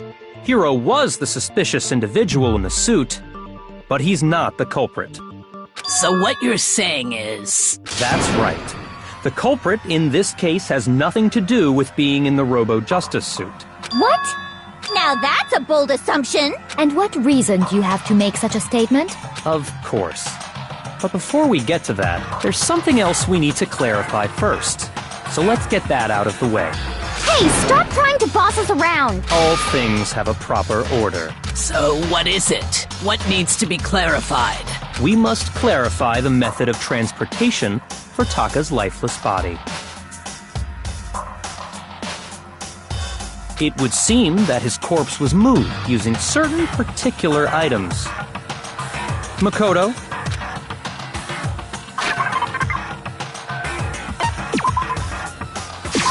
I got it!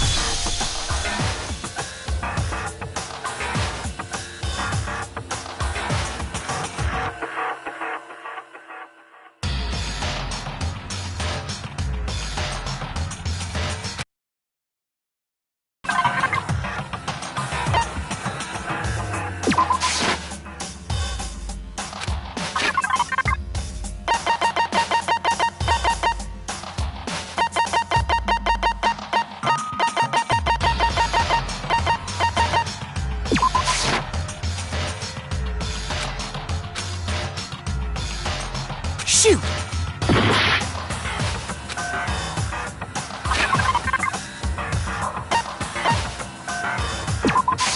I got it!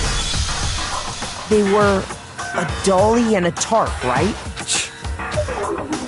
So, let's see if I can explain. Taka's body disappeared from the equipment room, and then we rediscovered it in the repository.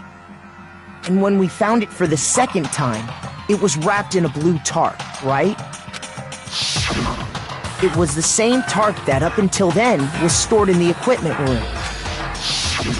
So the killer must have seen it there, and decided to use it when they moved Taka's body.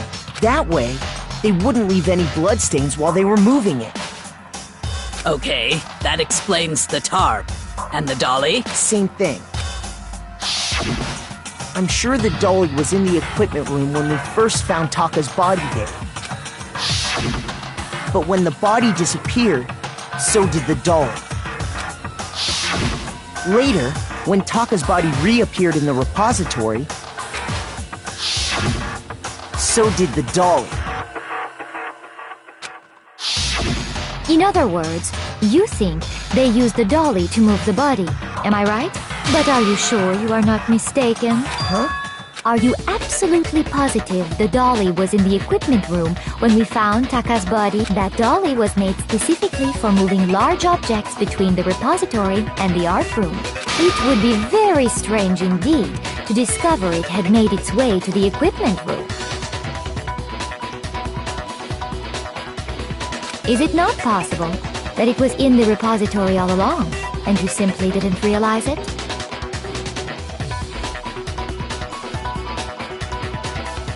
She's raised an objection.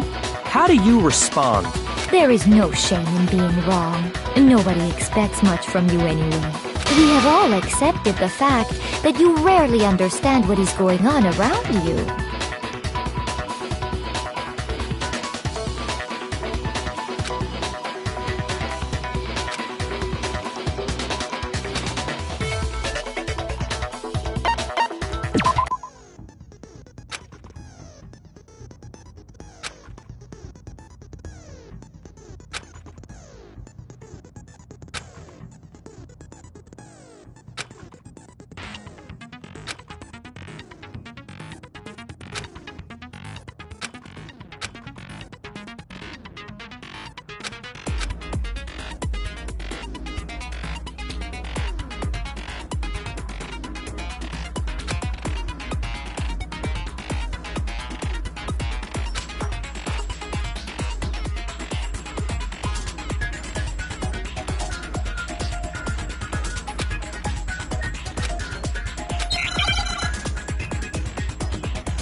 You have it wrong! I cannot agree! You are a fool. So pathetic. Lies will get you nowhere. Do your worst! Away with you! You miserable wretch! I cannot agree! You are a fool. Lies will get you nowhere. Do your worst, you miserable wretch! You have it wrong! I cannot agree! You are a fool! So pathetic! Lies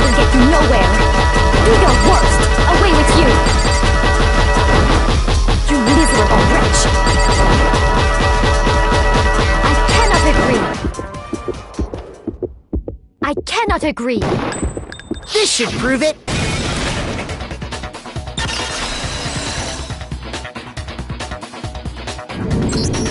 If you're asking for proof that the dolly moved, I have it right here. When I found the dolly in the repository, one of the wheels had a blood stain on it.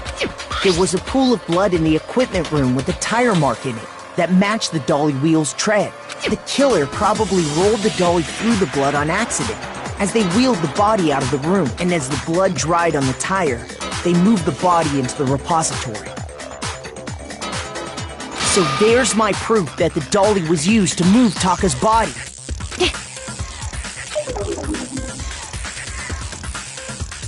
Well, anyway, that was just something we had to get out of the way. Let's get back to the main subject. Yeah, the subject of how Robo Justice didn't do it. Because if it's not a killer robot, then what kind of robot is it? I'm not sure that really matters. I'd be happy to explain why the occupant of the suit couldn't possibly be the killer. If you look back on how the body was transported, it will become immediately obvious.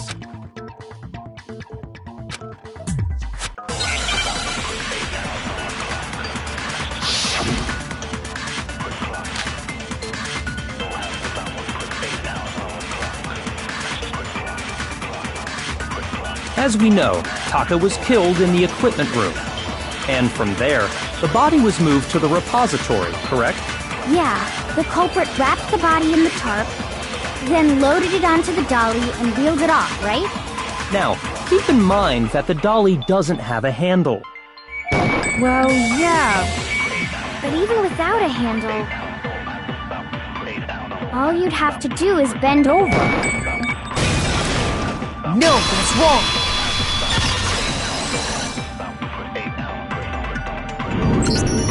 You're absolutely right that you could push a dolly without a handle if you stoop down low. But if you were wearing that suit, do you think you could actually get into a position like that? What do you mean? Think back to what you said when we were all checking out the suit together. Remember?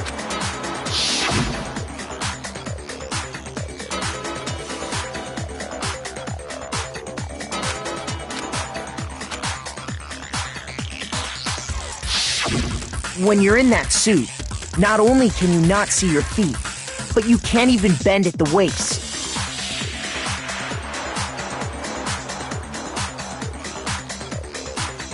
Am I right about that? Now that you mention it, yeah. It seems like it'd be awfully hard to push that dolly if you couldn't bend over. Well, what's to stop you from simply pushing the dolly with your feet? When you can't even see your feet? You really think someone could kick the dolly all that way? Yeah, it'd be totally impossible. Not that I can say for sure myself. On top of that, if you were wearing such a rigid, cumbersome suit, it's very unlikely you would have the dexterity to go about wrapping the body in a tarp. Well, I mean, isn't that just a matter of taking off the suit when you're ready to move the body? I got it! I don't think taking off the suit was an option. If you remember...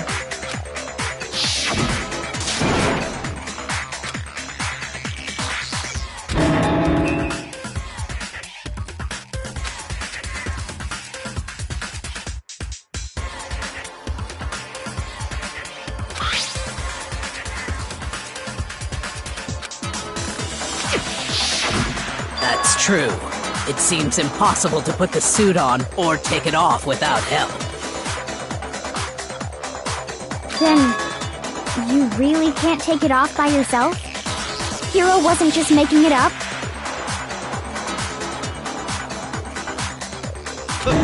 If he could have gotten it off by himself, I don't think he would have let us see him wearing it. Showing up in the suit was basically an invitation for everyone to suspect it. Yeah, that's right! So, it's really, really true that Robo Justice couldn't have moved the dolly? To be clear, whoever did move the body, it couldn't have been Hiro in the robot suit, correct? No, wait. Just a second, if you please. Have you forgotten about the picture that I took? You all got a good look at it, did you not? The image of Hifumi being dragged away by Robo Justice? If whoever was in that suit is not the culprit, how do you explain that? Besides, do you remember what the now deceased?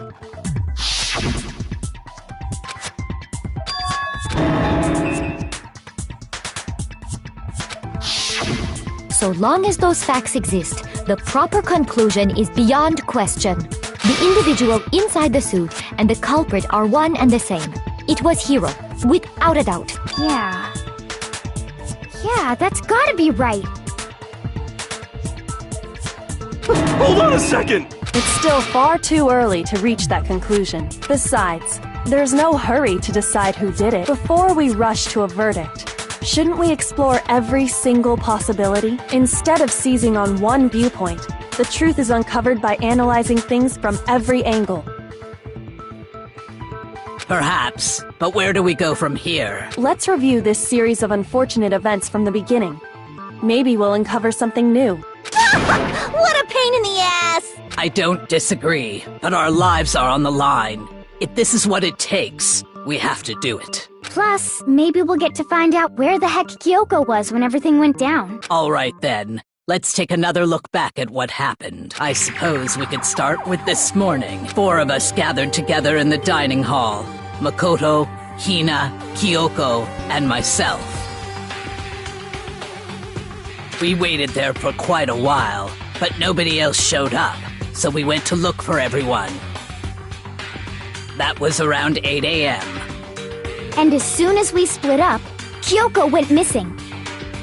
Soon after that, Hina found Celeste in the rec room and quickly came to get Makoto and me.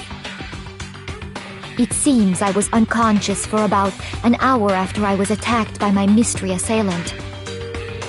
I know it was an hour because I remember being attacked a little after 7. That was when we saw Celeste's picture and discovered that her assailant had been wearing a strange costume.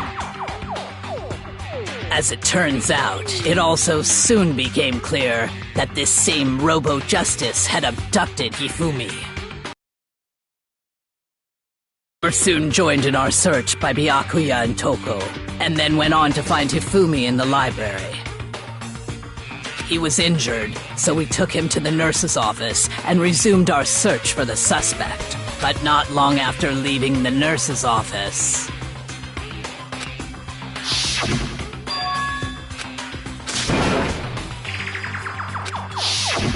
When Celeste told us that, we decided to split up and search the 2nd floor. And soon after that... I saw someone moving around on the 3rd floor, and I yelled out to everyone as soon as I did.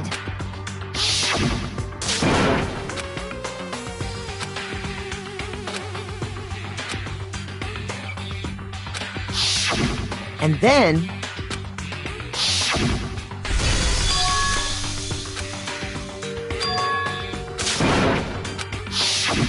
At that point, we decided to divide up into 2 groups. Celeste, Hina, and I went back to the nurse's office, while Sakura, Byakuya, and Toko chased after the suspect. When we got back to the nurse's office, we found Hifumi, dead. And that's when we heard the body discovery announcement. I left Celeste and Hina there and headed back to the 3rd floor to let the others know what had happened. Meanwhile, we had just discovered Taka's body in the equipment room.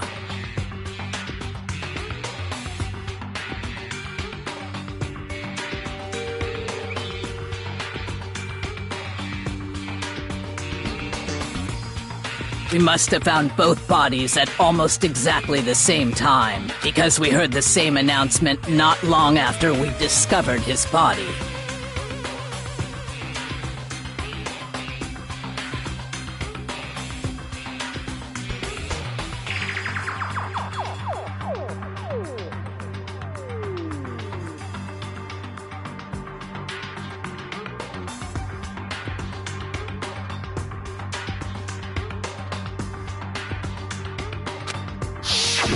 And that's when I told you guys about Hifumi. Then the 3 of us headed for the nurse's office. But right after we left the physics lab, we ran into Celeste, who'd arrived after us. and she told us something very surprising. We rushed back to the nurse's office and saw that she was right. Then we remembered we'd left Toko passed out in the equipment room, so we hurried back again.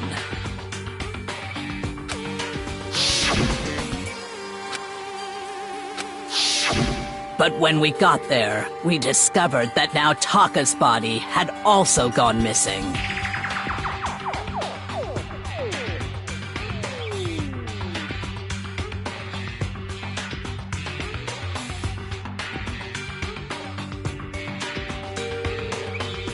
Next thing we knew, we were searching the school for 2 missing dead bodies. And after some time...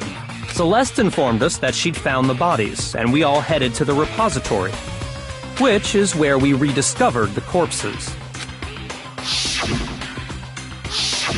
I think that about covers it. I see. The whole thing sounds exceptionally complicated. It certainly seems to me that these are not a simple series of connected events. Okay, well, if that's true, then what? Rather than a single series of events, I think we have to consider each murder a separate situation, and from there, we can uncover the contradictions surrounding all of them.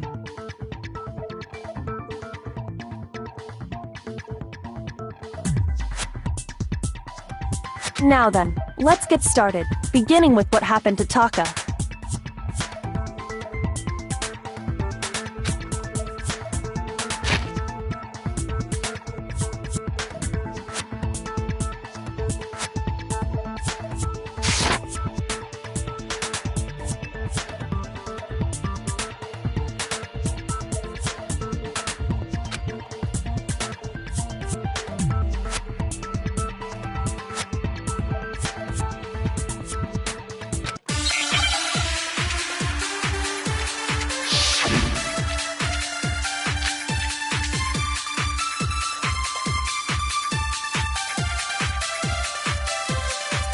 So, regarding Taka's death, I wonder if he died before Hifumi, or perhaps it was after.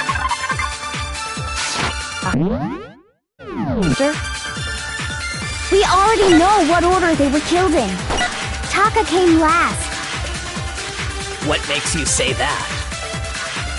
Because of the numbering of the Justice Hammers.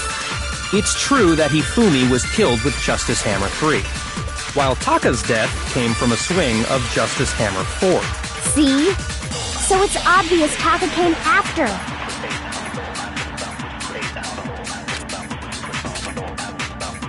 So, regarding Taka's death, I wonder if he died before he, or perhaps it was after? We already know what order they were killed in. Shoot! So, regarding Taka, I wonder if he died before, perhaps it was after? We already know what order they were. Taka came last. What makes you say that? Because of the numbering of the Justice Hammers. Shoot!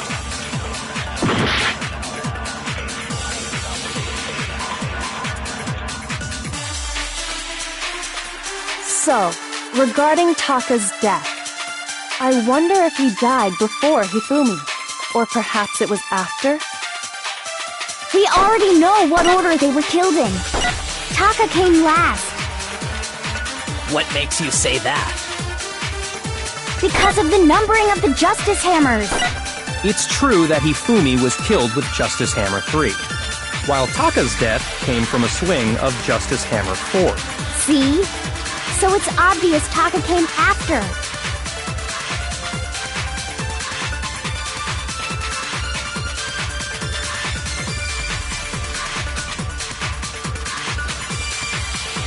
So, regarding Taka's death, I wonder if he died before Hifumi, or perhaps it was after? We already know what order they were killed in. Taka came last. What makes you say that? Because of the numbering of the Justice Hammers.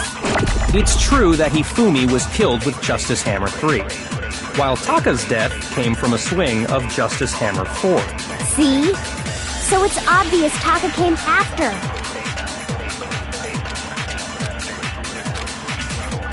So, regarding Taka's death, I wonder if he died before Hifumi, or perhaps it was after? We already know what order they were killed in. No, that's wrong!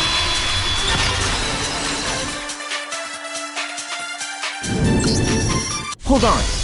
There's no reason to assume that the hammers were used in the same order as their numbers. If anything, that's just another way the killer tried to disguise their actions. So you're saying the culprit wanted us to think the hammers were used in order, but in reality, Taka was killed before Hifumi? Okay then, let's see the proof.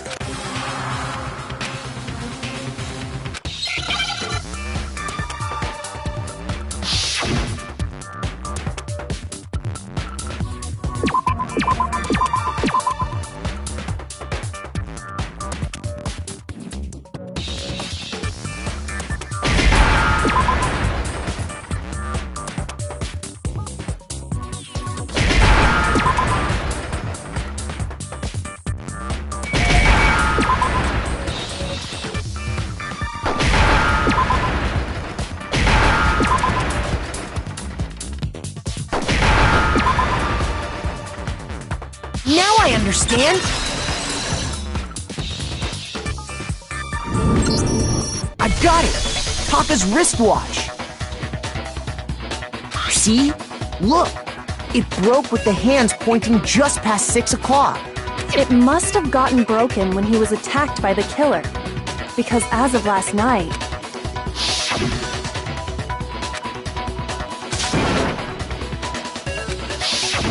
so if it wasn't broken after 6 last night, then he must have been attacked around 6 this morning. And that would be his official time of death. But if that's true, then he was killed well before Hifumi. And before Celeste was attacked this morning, which happened around 7. That's right. Taka was killed before any of the other incidents took place.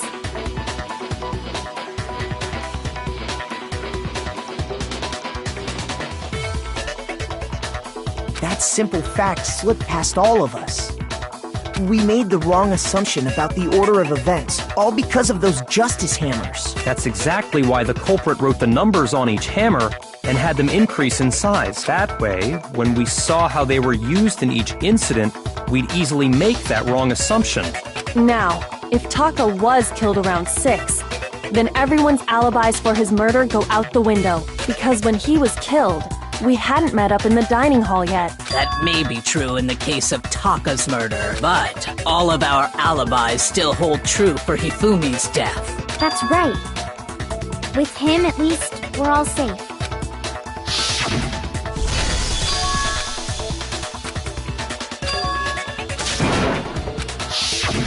When we heard Hifumi screaming, we were all together.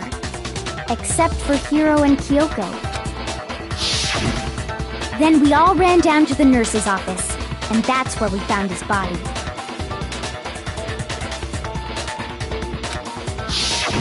That's totally true! Oh, I know! They must have recorded him screaming on a tape or something, then played it later on! If that's true, where's the tape? I don't know. Don't just go making stuff up! Anyway, we all have rock-solid alibis for when we heard Hifumi scream. Since all of us were there together, clearly none of us could have killed— And it does not stop there. There was also the moment when we discovered his body had disappeared. When his body vanished from the nurse's office, Hina and I were in the bathroom together, while everyone else was in the equipment room, correct? And then there's the disappearance of Taka's body from the equipment room. At that time, we were all gathered together in the nurse's office because of Hifumi going missing. Well, don't forget, I was passed out in the equipment room the whole time!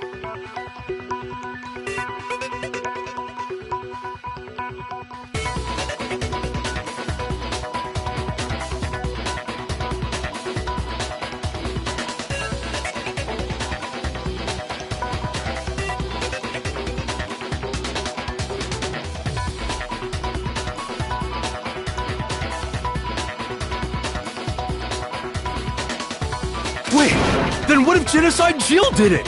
She could have dragged Taka's body out of there right then! Even if she could pull that off, there's no way she could have done the same with Hifumi's body.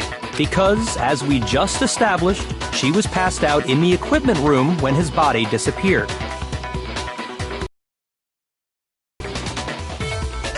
Besides, I didn't do either of them anyway. In other words, it is impossible that any of us could have killed Hifumi or moved either of their bodies. On the other hand, Hiro and Kyoko had disappeared, so they most certainly could have done those things. So what now, Kyoko? For now, we can't get fixated on who did it, or we'll just keep going around in circles. So instead of who, I propose we start talking about how. In particular, I think we need to figure out how Hifumi's body got moved. That's true. We searched everywhere, but we couldn't figure out how to explain his body disappearing. And according to what Celeste said,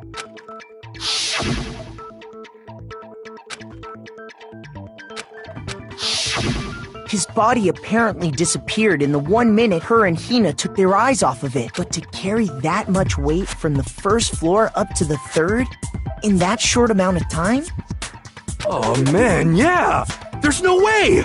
It'd be impossible! Well, what if I told you there was a way to make the impossible possible?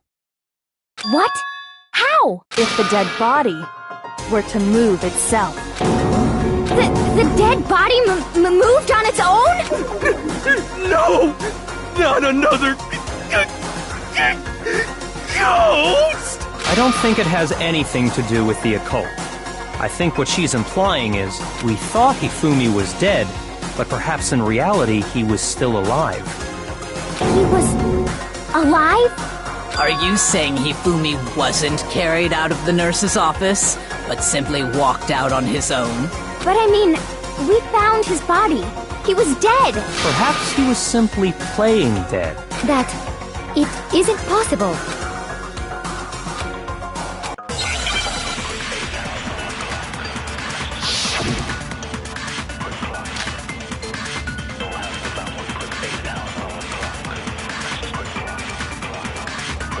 Are you saying that when we first found Hifumi in the nurse's office, there's a chance he was actually still alive? No, it is impossible. Hifumi was dead, without a doubt. And you know that how? Surely you heard the body discovery announcement along with the rest of us. Hifumi's dead body had been found. And that is why the announcement was made.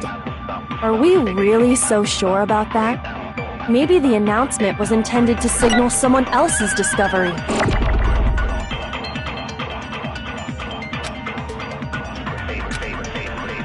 Are you saying that when we first found him, there's a chance he was actually still... No, Hifumi was dead. And you know that how? Surely you heard the body discovery announcement. Hifumi's dead body had been found.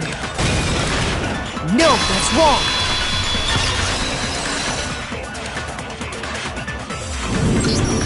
Was the body discovery announcement that was made really intended for Hifumi? Of course it was. The announcement played right after we discovered his body. Maybe. But that was also the same time that Taka's body was found. That's right.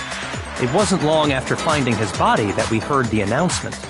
So there's a good chance we've made a mistake in there somewhere. I think we've confused whether the announcement was for Hifumi or Taka.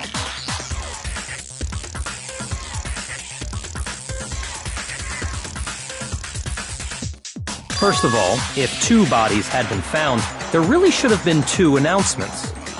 Maybe Monokuma simply got lazy and rolled them together into one. What do you say, Monokuma? Any comment? Well, it's a very sensitive issue, so I can't go into too much detail. But what I can say about the body discovery announcement is that it's only broadcast when 3 or more people find a dead body for the first time. That didn't answer our question, man. We're asking if you're a lazy bum. No, actually, that was plenty. Huh? He said it's only broadcast when a body is discovered for the first time. Which means, even if we find the same body again later, he won't make the announcement again. If that's true, then why was the announcement made again later on? Huh? Later on? Exactly. We heard the body discovery announcement twice.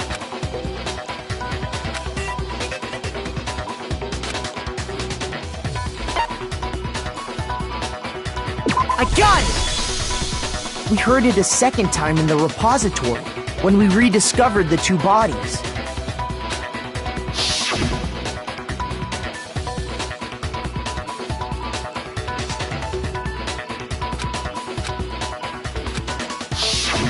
It didn't seem weird at the time, but it contradicts what Monokuma just told us, doesn't it? Exactly. If we were actually rediscovering both bodies, the announcement shouldn't have played. Then in reality, when the two dead bodies were rediscovered, one of them was actually being discovered for the first time. So, when we found Hifumi the first time in the nurse's office, he wasn't actually dead yet. Meaning, he wasn't actually found dead until we came upon him in the repository. And that's just part of it. There's one other thing that leads me to believe he was still alive in the nurse's office. Oh, I know! Because he was super good at playing dead! Bada bing, bada boom! That is the worst, but honestly, I do not think there's anything that can prove he was still alive. Okay then, let's take another look at the events surrounding the discovery of his body. Then it should become clear whether he was really alive or not. This whole thing is pointless.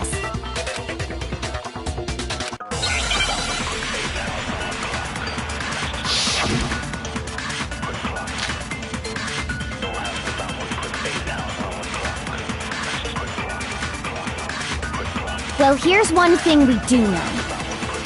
The first time we found Hifumi's body was in the nurse's office. And then, while me and Celeste were in, his body disappeared. And the next time we saw his body, it was in the repository. But when you compare his body before being moved...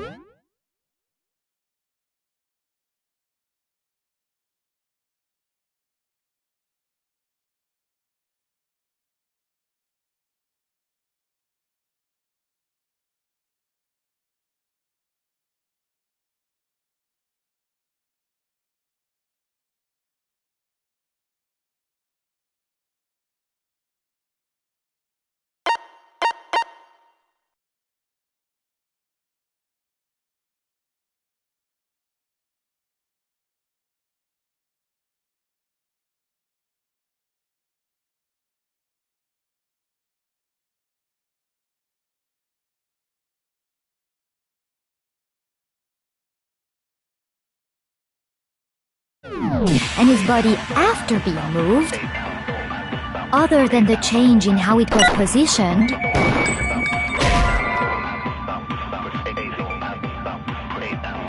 Shoot!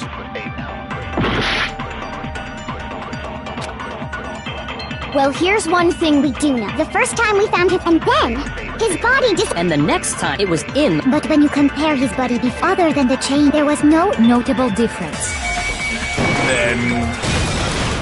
No, that's wrong!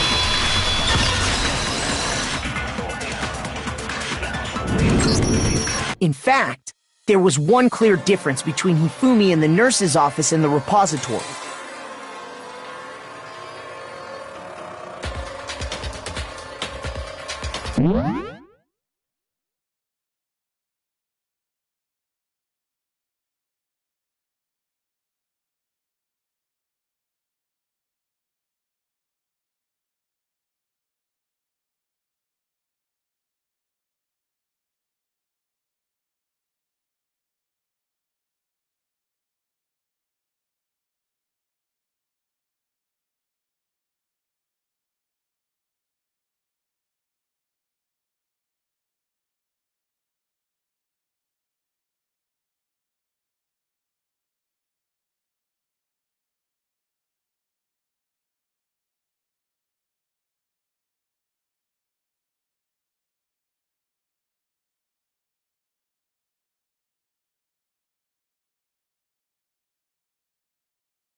His glasses.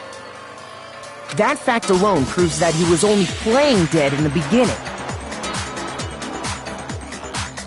Perhaps you'd like to fill the rest of us in? When we found Hifumi in the nurse's office, his glasses were covered with blood. But when we found him again later in the repository, they were spotless. And I found the item he used to wipe them clean in the nurse's office trash can.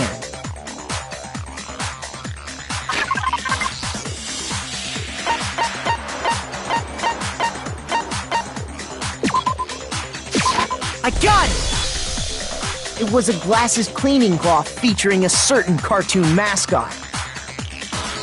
One look at the bloodstain on the cloth should make things clear. This piece of cloth was used to wipe Hifumi's glasses clean, and the mascot on the cloth is the same one that's on the digital camera, right? And whose digital camera was it? Hifumi's, of course. The character was Princess Piggles from Demon Angel Pretty Pudgy Princess, I think. I highly doubt anyone but Hifumi would have brought something like this to school. I see your point. And the only people here who wear glasses are... I wouldn't be caught dead using a tacky piece of garbage like that. A few tissues is all I need to keep my glasses clean. Then there's no question. It belonged to Hifumi. So what you're saying is... what exactly? What I'm saying is, the blood on his glasses was wiped away using his own glasses cleaning cloth. Even if that is true, it does not mean he wiped the blood off himself. But who would benefit from a clean pair of glasses other than the glasses owner? That's a good point. Then it must have been him, right? So let's assume that Hifumi was still alive in the nurse's office. He pretends to be dead. Then when he's alone, he wipes his glasses clean so he can see. Then he stands up and walks out on his own 2 feet. And with that, the impossible task of moving his copious corpse becomes possible, wouldn't you say? But then, if he was just pretending to be dead, what was with all that blood? Was it paint or something? The fridge in the nurse's office contains packs of blood for emergencies. He probably used one of those. He figured if he was gonna play dead, he should go all out, so he just dumped it everywhere! But he got crazy with it and had to wipe his glasses off when he was done! God, what an idiot! And if Hifumi was still alive at that point, the disappearance of Taka's body is easily explained. It should be perfectly obvious who must have moved Taka's corpse.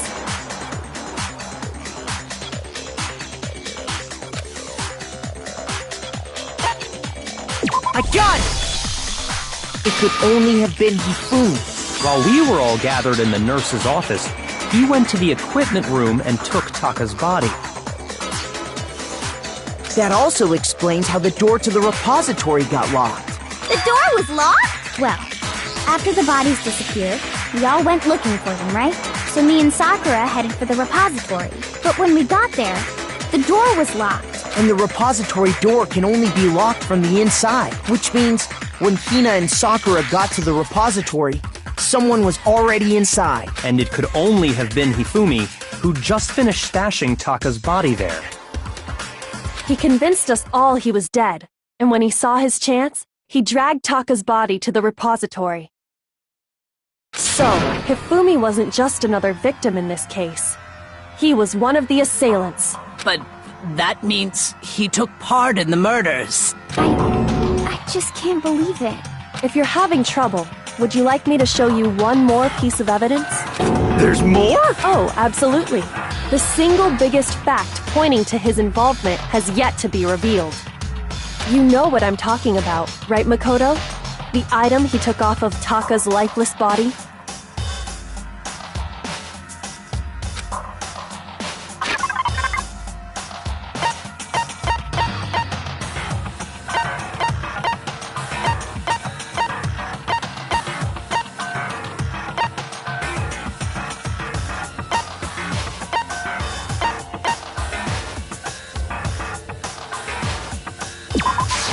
I got it! You're talking about the note Hifumi had hidden away, aren't you? Hidden note? That's right. We found it stuffed in his pants. What? In his pants? Yes, his pants. Okay, well, forget about the pants for now. And take a look at what the note says.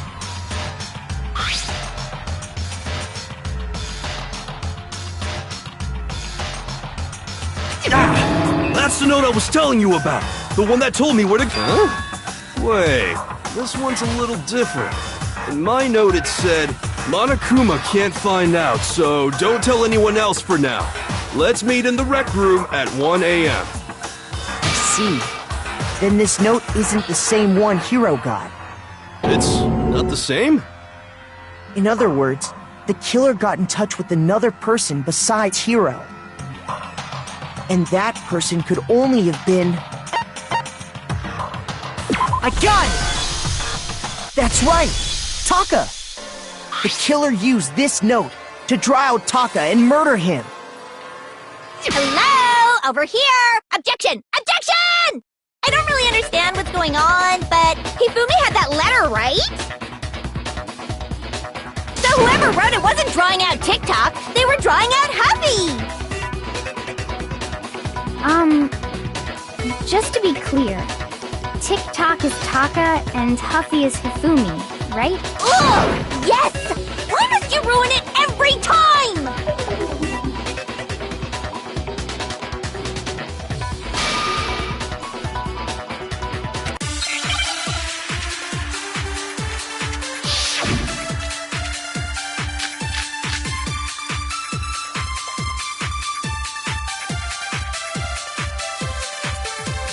Huffy had the note, right?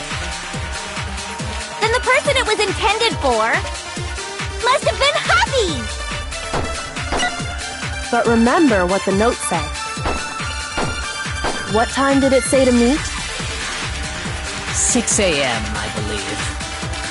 The time doesn't matter! The note has nothing to do with TikTok!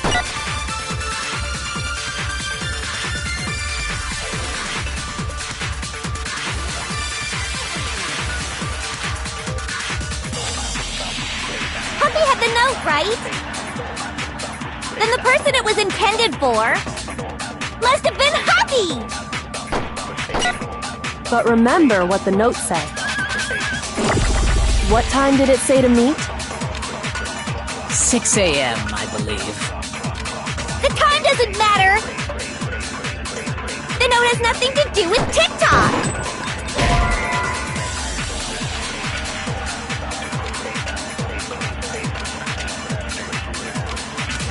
Shoot! Huffy had the note, right? And the person it was intended must have been Huffy! But remember what the note said. What time did it say to meet? 6 a.m., I believe. The time doesn't matter! The note has nothing to do with TikTok!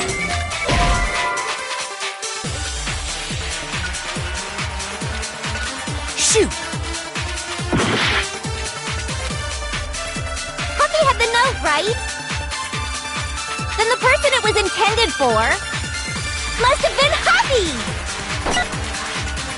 But remember what the note said. What time did it say to meet? 6 a.m. The time doesn't matter! The note has nothing to do with TikTok!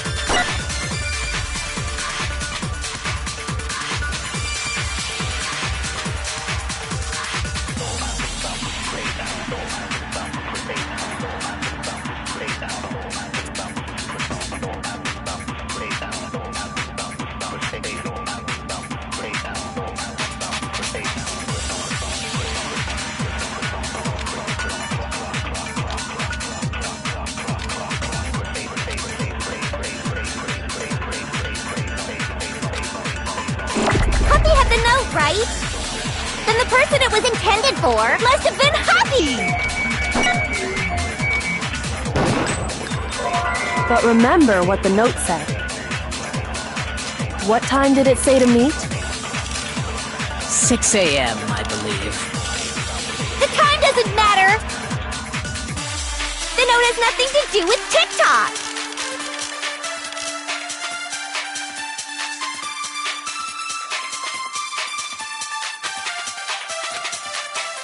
Puppy had the note, right? Then the person it was intended for must have been Huppy! But remember what the note said. What time did it say to meet? 6 a.m. The time doesn't matter! The note has nothing to do with TikTok!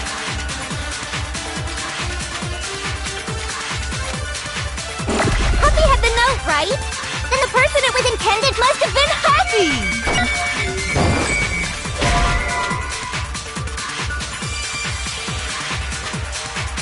Shoot!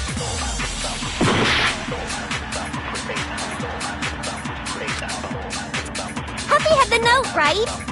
Then the person it was intended for must have been Huppy! But remember what the note said. What time did it say to meet? 6 a.m., I believe. The time doesn't matter! The note has nothing to do with TikTok!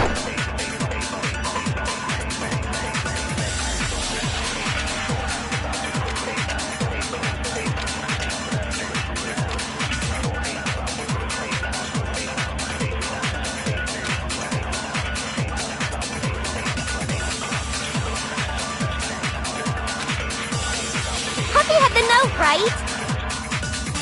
Then the person it was intended for must have been Huppy! But remember what the note said. What time did it say to meet? 6 a.m., I believe. The time doesn't matter!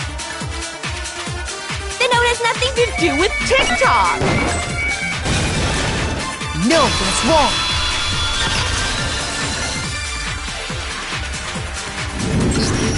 No! There absolutely is a connection! What the hell are you talking about? The note said to meet at 6 a.m., which is the same time Taka was murdered. We've already proven that using his wristwatch. But there's more. Look where the note says to meet. The equipment room, right? Which is where Taka was killed. I see. So, Taka was murdered at both the time and place written in the note. I think that should be plenty to show that this note was definitely meant for Taka. Well, when you put it like that... No further objections!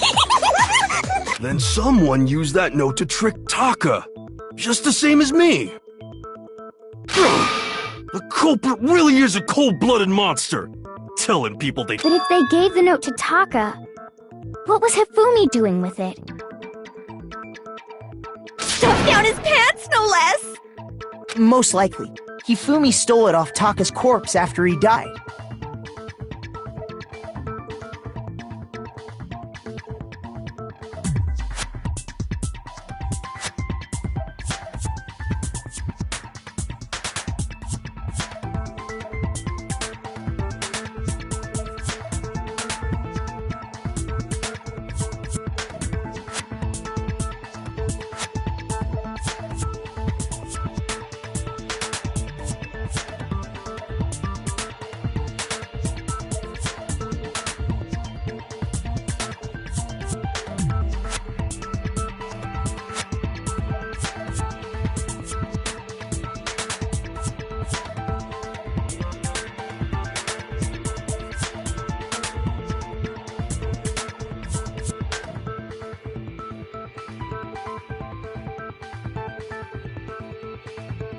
Huh? He stole it?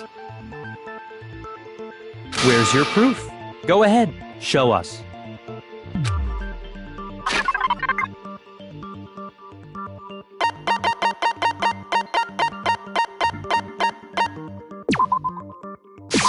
I got it! When I searched Taka's body, I saw that his lifeless hand was gripping a small scrap of paper. If I'm right about this...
The sheet of paper this piece came from is...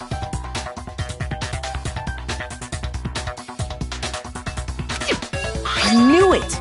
It fits perfectly with the note we found hidden on Hifumi. Then Taka's scrap and Hifumi's note. Yup, they're from the same piece of paper. Hifumi had the note meant for Taka, while Taka's corpse still grasped a small piece of that note. There's only one way to explain it. Taka died clutching the note. Hifumi tried to free the note from its death grip, leaving behind only one small scrap. Did I get all that right? That means Hifumi knew the note was important. Exactly, which proves that he was an accomplice in the murder.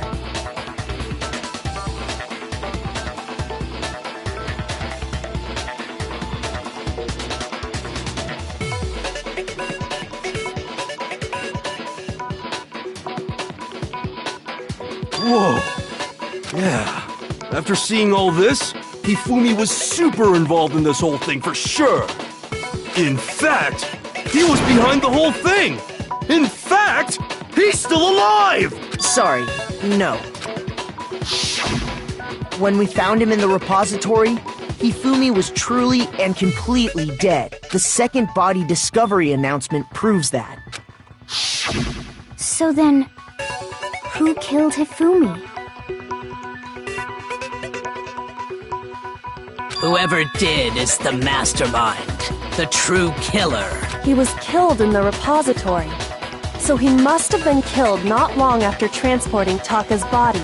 So, he must have been killed after Taka's body vanished, but before we found both bodies in the repository. During that time, we'd all split up and were searching for Taka's missing body. In other words, during that time, none of us have alibis. Wait, but me and Sakura were together. Stop trying to steal the spotlight, you stupid walrus! Who are you calling a walrus? Anyway, when they were killed bothers me too. But there's something that's been bothering me even more. And what might that be? The weapon they used to kill Hifumi. The weapon? Yeah, because I mean, according to the Monokuma file, the way Taka and Hifumi were killed was almost the same, with them having similar fractures and all. But Justice Hammer 3 and 4 were still laying around in the nurse's office and equipment room, right? So if Hifumi was killed in the repository, the culprit would have had to grab one of the hammers, kill Hifumi, then put the hammer back where they found it. But wouldn't that be seriously risky for him? I'm surprised. It seems there's some semblance of a brain knocking around that skull of yours after all. Hell yeah, it's packed in there good and tight. He's right, though. I don't understand it either. The Monokuma file makes it clear that they were killed using similar instruments.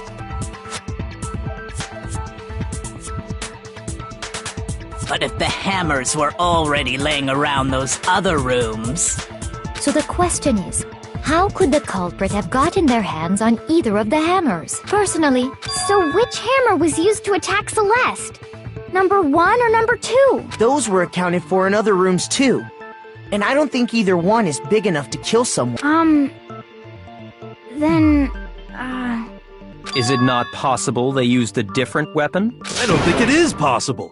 They were both killed with the same kind of thing, right? So then, what was used to kill Hifumi?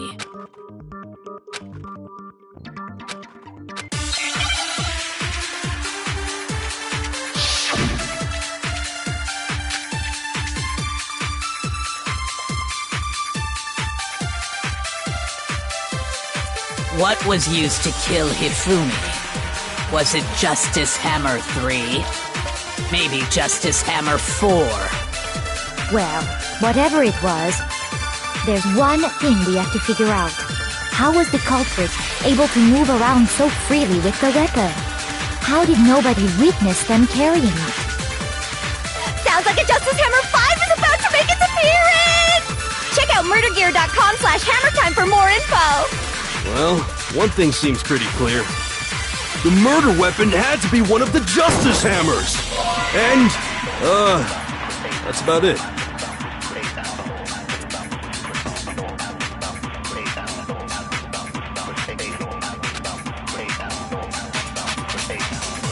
What was used to wasn't just maybe justice. Well, there's one. How was the culprit? How did nobody... Sounds like a justice hit. Check out Murder Gear. Well, one thing seems... The murder weapon had to be one of the just... No, that's wrong.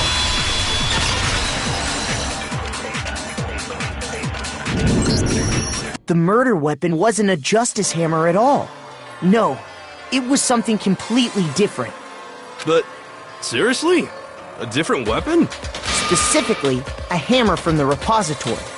The killer could have easily used that to kill Hifumi. Now, all the hammers in the repository were covered in flecks of grit and debris, but for some reason, one of them had been scrubbed clean. Huh? And the reason it had been scrubbed clean was most likely because it was used to commit murder. If the hammer got covered in Hifumi's blood, of course they'd have to clean it off. I'd also like to point out that the repository has all kinds of hammers. Big ones, small ones, and even some flat, mallet-like ones. I think whoever made the justice hammers used those as a basis for their design. If that's true, that would explain the Monokuma file's note about the wounds being similar. So Hifumi moved Taka's body to the repository, where someone then used a hammer to kill him. Whoever did that is the true killer. The one Hifumi was working with. And the one who betrayed him. Hold on a moment. I still think it's strange to assume someone was working together with him. The way the graduation rule works, there is no benefit to helping someone else carry out a murder. So the idea that anyone would work together like that is simply ludicrous. We talked about this, did we not?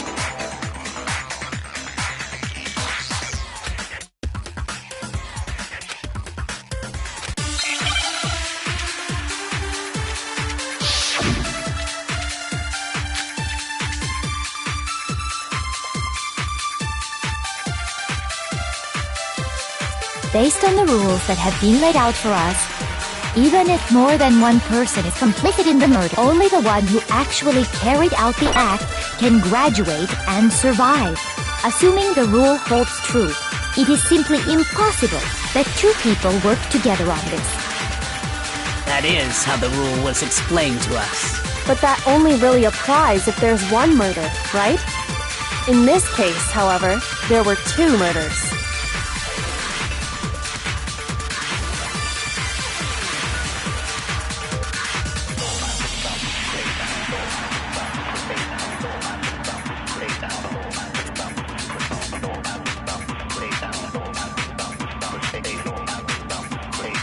Based on the rules that have been laid out for us, even if more than one person is complicit in the murder, only the one who actually carried out the act can, assuming the rule holds true.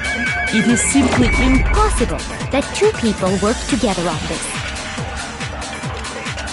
That is how the rule was explained to us. But that only really applies if there's one murder, right? In this case, however, there were two murders.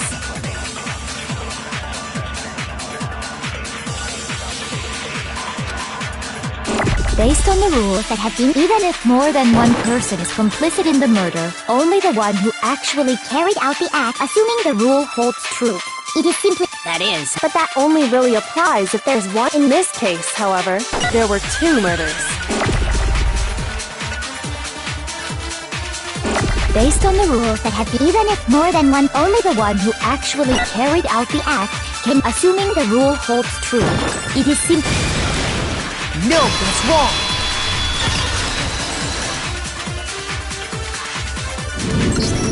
Since there were two murders, it's at least plausible that more than one person was involved. What do you mean? If there'd only been one murder, then yes, the idea of an accomplice isn't really worth considering. Naturally, if only one person can be saved per murder, an accomplice has no risk versus reward benefit. Risk versus reward... benefit? The payoff for working together. The reward that balances out the risk of taking part in a scheme. There's no point in being someone's accomplice if there's no benefit to you.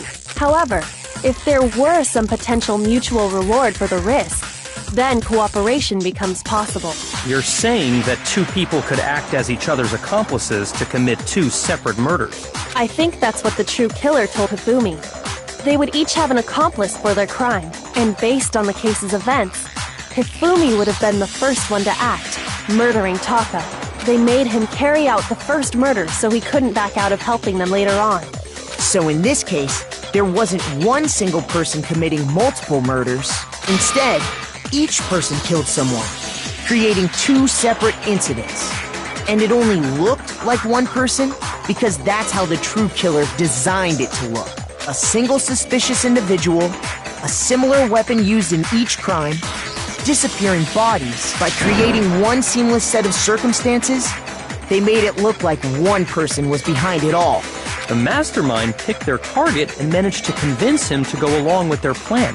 And then, to avoid the no accomplices rule, they simply killed their accomplice. Which, if true, means that betraying Hifumi was part of the plan from the very beginning. That's just awful! How could anyone be so cruel? You think so? I can't help but admire its cunning. Still, their choice of accomplice seems odd.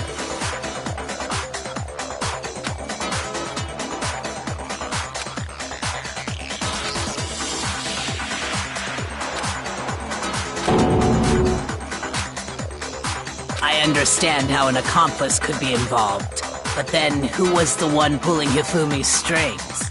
That's problem numero uno right now!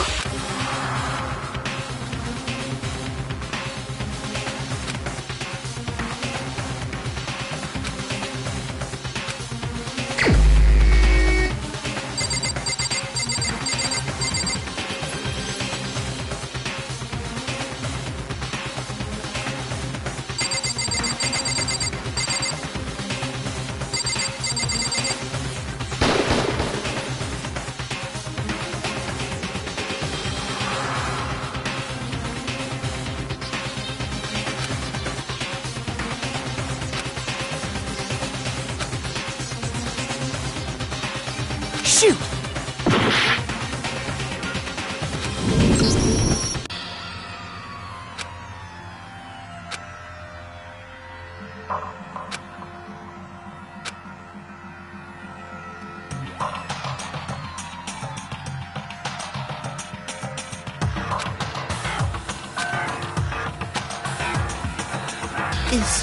Is this real? I refuse to give up yet!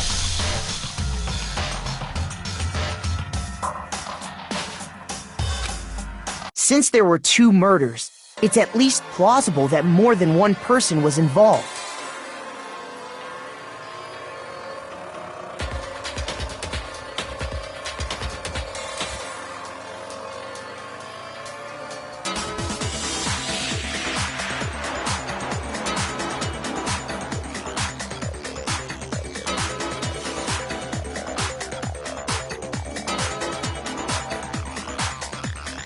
What do you mean? If there'd only been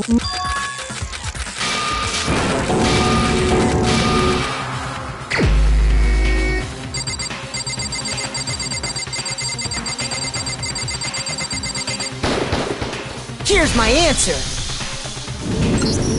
It was Celeste. Ah, so I'm the suspicious individual now, am I?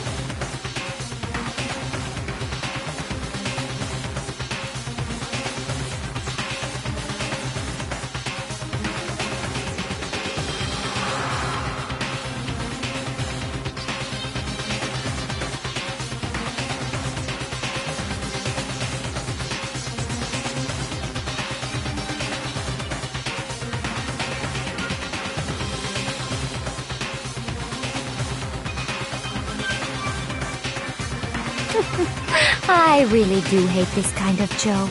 A joke? I wonder. So what you are saying, then, is that I specifically chose to work together with Hifumi. The idea that I would choose to spend any amount of time interacting with him, that I would go within 10 feet of that shit from brains, that lazy, worthless, goddamn idiot! Pardonnez-moi. Just to be clear, there is evidence to support it. Is that so? It is. Throughout the investigation, there was certain behavior that was common only to the two of you. Considering what we've learned so far, it only further proves that the two of you were working together.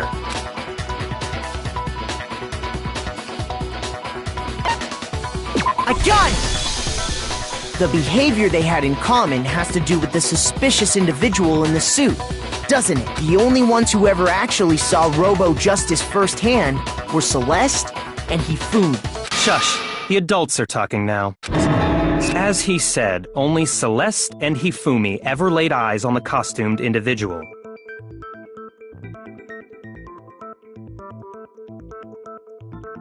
If we accept that Hifumi was one of the culprits, we can't help but suspect what Celeste has said as well. Are you saying everything they told us was a lie? After taking Hifumi to the nurse's office, we all began our search for this individual, correct?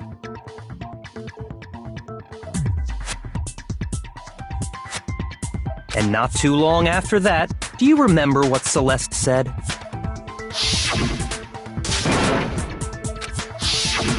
We headed to the second floor specifically because of what she claimed to have seen. Next, to draw us all to the physics lab up on the third floor, she let out a blood-curdling scream. And when we'd all come to see what was wrong, what was it she said?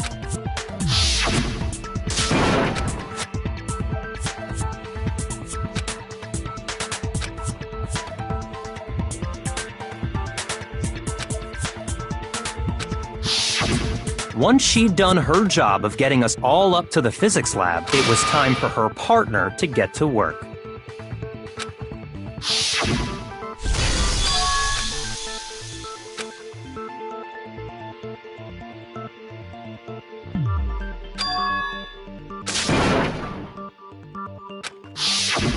It was to get us to divide into two groups, so that we would discover both bodies at the same time?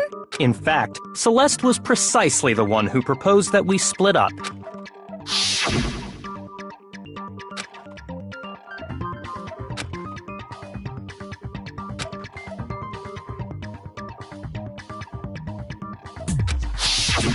Well, if Celeste and Hifumi were working together, all those chance events suddenly become connected. And on top of that, that piercing cry of yours early on.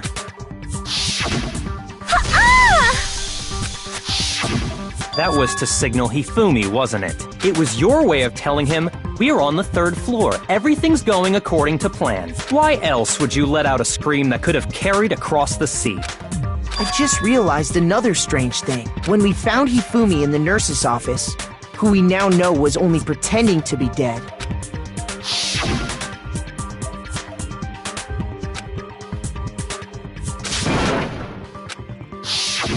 Celeste, you were the first one to say he'd been murdered. You wanted to make sure we wouldn't have any doubt in our minds. I don't believe it! Hina, you were with Celeste when Hifumi's body disappeared, right? Yeah. I was feeling kinda sick, so Celeste took me to the bathroom. Wait! Then that was... She wasn't worried about you. She just saw a chance to help Hifumi sneak out of the nurse's office. Each piece isn't much by itself, but start putting them together and the picture gets very ugly indeed. Wouldn't you agree, Celeste? I have no idea what you mean. Don't bother trying to deny it. You made one fatal mistake. Oh, did I? I didn't even catch it myself when you first said it, but looking back, I can say that that one little slip-up was your undoing. What are you talking about? I'm talking about what you said after Hifumi's body disappeared and we returned to the nurse's office.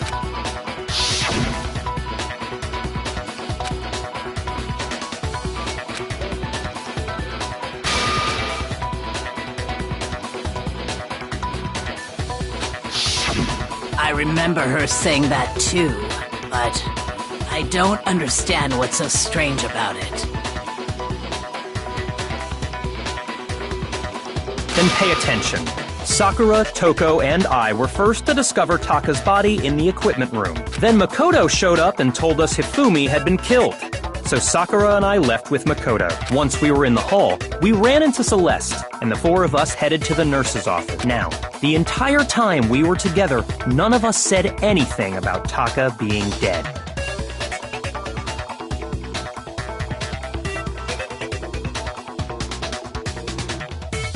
Think about it. Celeste's comment doesn't make sense. It was completely out of place. Yeah, I see what you're talking about. Although I don't really get what it means.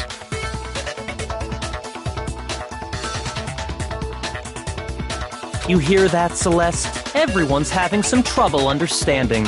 Could you repeat what you said? If you're really not the culprit, you shouldn't have any problem repeating it, right?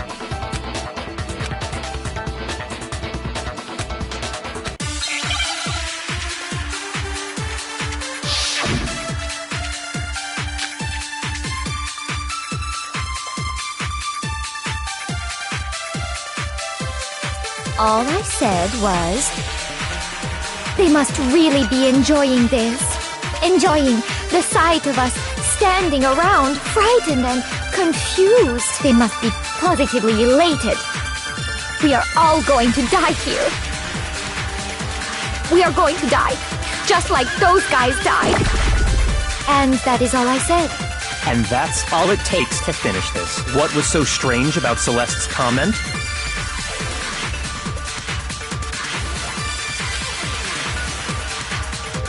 All I said was, they must really enjoying the sight of us standing around. They must be positively, we are all going to die here. We are going to die, just like those guys died. And that is all I said. And that's all it takes to finish this. It's obvious as what was so strange about Celeste's comment.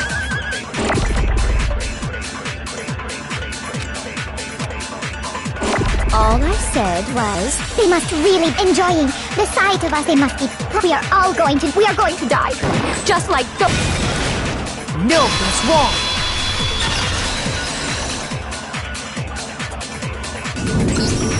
That's right. There's no reason Celeste should have said, just like those guys died.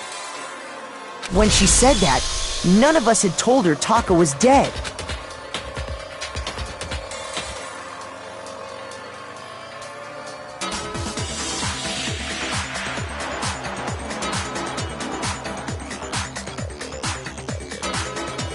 Exactly. And we didn't run into her until after we were all out in the hall. So there was never any chance for her to have seen his body in the equipment room for herself. So how did you know, Celeste? How did you know more than one person had been killed? And how did you know they were both guys?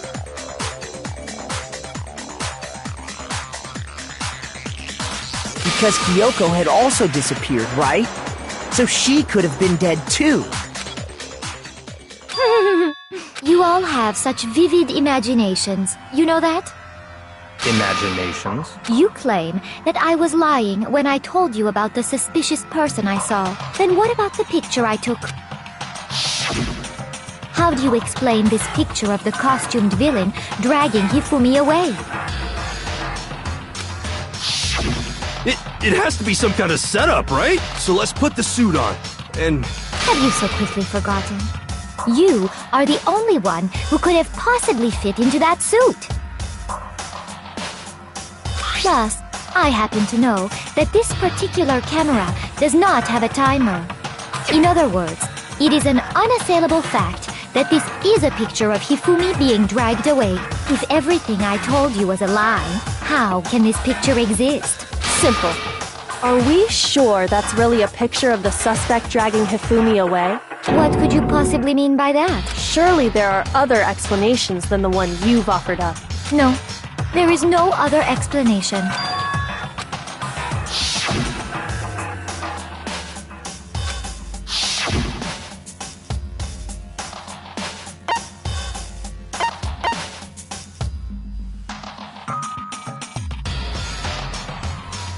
I got it! It's not a picture of the suspect dragging Hifumi away. I would say it's a picture of Hifumi dragging the suspect away. That's certainly within the realm of possibility. The one being dragged off in that picture isn't Hifumi, but the person in the robot suit. We've simply been led to believe that it's the other way around. And the strange costume might only exist to lead us astray even farther. If you saw someone wearing something like that in this situation, of course you'd notice and be suspicious. That's what happened! You put me to sleep and made me out to be the bad guy in all this! Such a thing is utterly impossible. Hifumi was dragging him away? Ridiculous. Is it? I don't think it's ridiculous at all. Then shut your mouth and allow me to educate you.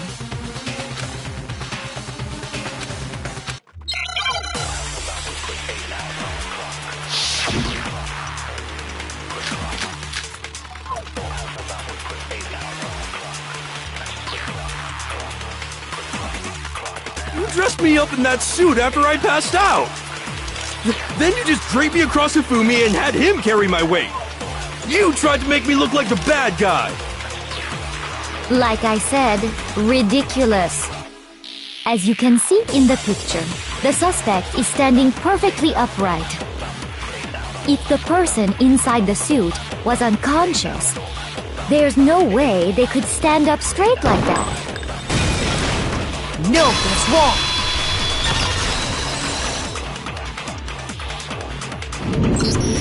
No. Even if the person inside the suit were unconscious, they could still stand up like that, because that Robo-Justice suit had a certain characteristic.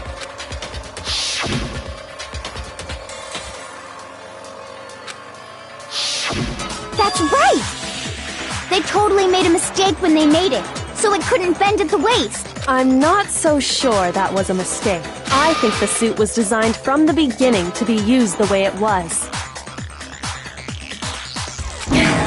Celeste and Hifumi took the suit they'd specially designed and stuffed Hiro into it. That's how they were able to fake that whole thing. The point of it all was to make us believe whoever was in the suit was to blame. Well then, I suppose this is checkmate. Checkmate?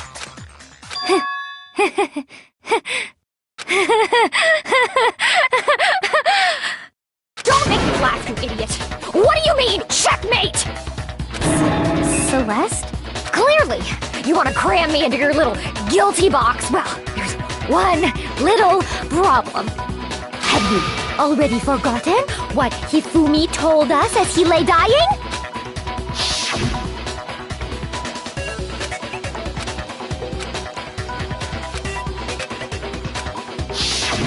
When we asked him who had attacked him, his answer was quite clear, was it not? He said, in other words, Yasuhiro Hagakure!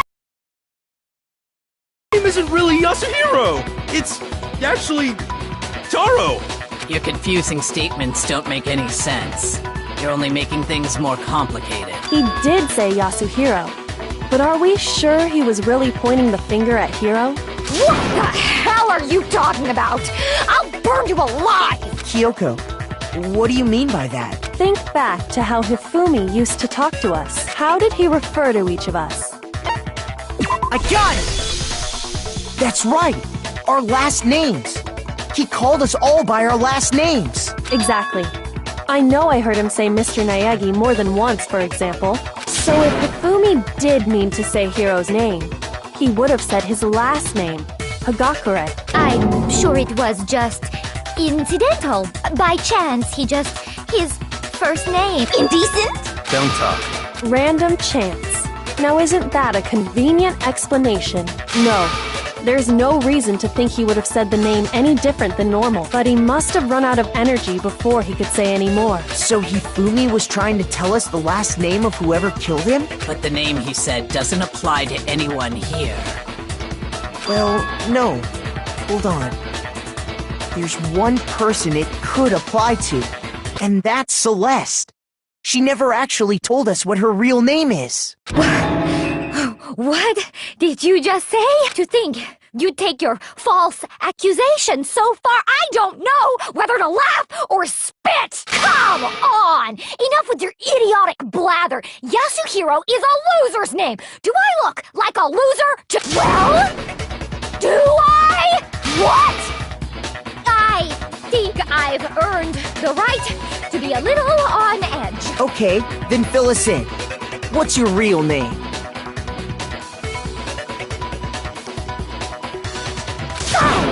Make sure your ear holes are wide open and listen up!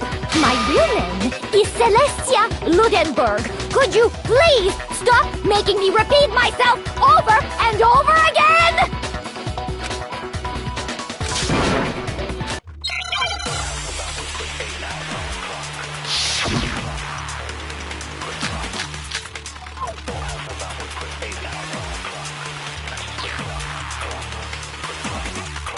Hifumi was trying to tell us something. He wanted us to know the killer's last name, Yasuhiro. If there's one person here who might have... It would have to be you, Celeste. You haven't told. How many times do I... Celestia Ludenberg, god damn it! How long do you plan to go on pretending? I'm not pretending. It's the truth. And since you have no way to contradict me... No, that's wrong!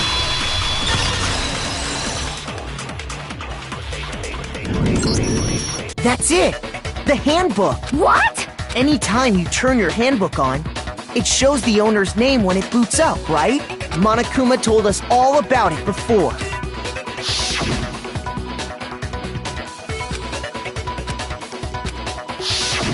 So all we have to do is check her handbook, and that'll clear up everything.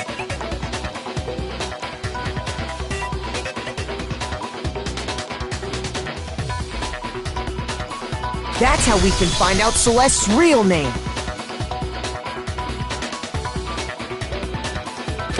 That's an invasion of privacy. I refuse to cooperate. Celeste, can you please just tell us what really happened? Please. Just tell us. Even when I'm put in check, it's just my nature not to give up. Because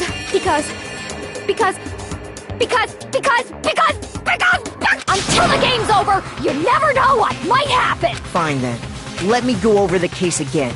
And that'll bring everything to an end.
Here's exactly what happened. Before anything, the killer persuaded someone to help carry out the murder. And that person was...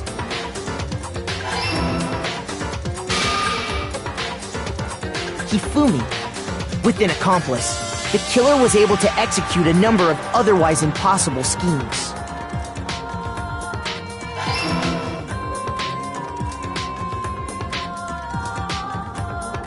First, they convinced someone to meet them in the rec room last night at 1 in the morning.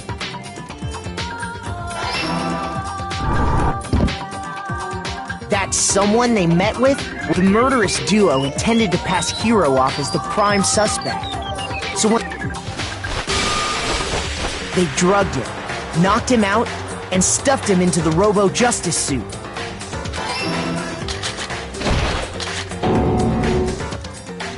Next, Hifumi positioned himself to make it look like Robo-Justice was attacking him, while the killer used a digital camera to take pictures of the assault. They did all this just to create evidence that would put the suspicion on Hiro. When they were done with him, they shoved him, still unconscious, into the pool room locker. And then finally, at 6 a.m., they moved into the murder phase of their plan. They called Taka to the equipment room.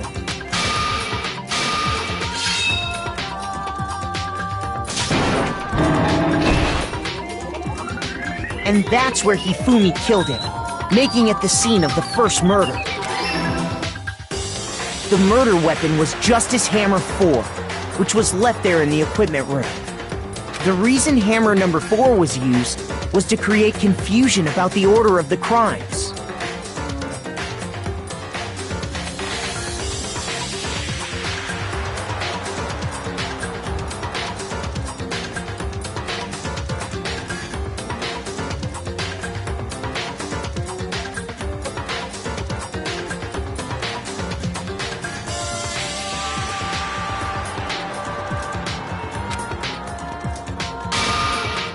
So, next they falsified 2 more assault incidents.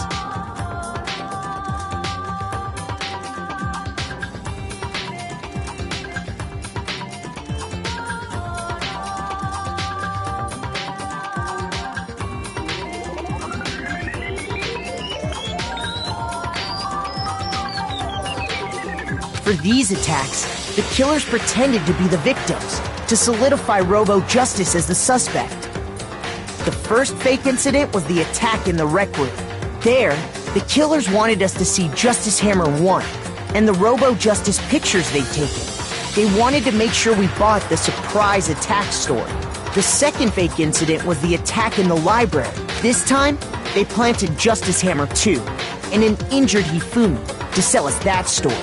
With these 2 incidents, the killers were able to create a certain preconception in our minds that the suspect was increasing the size of the hammers and attacking people in order as they did. We fell right into their trap and started looking for the suspect based on that.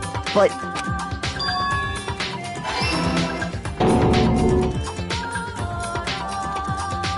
while we did that, we left Hifumi alone in the nurse's office. This was exactly what Hifumi was hoping for.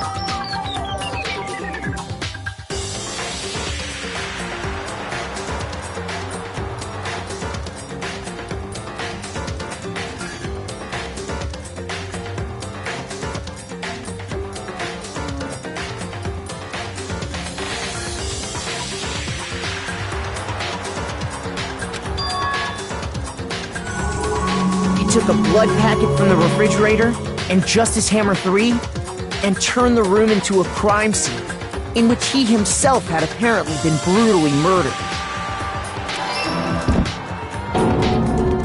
He let out a scream to draw us back, and when we returned, that's what we found.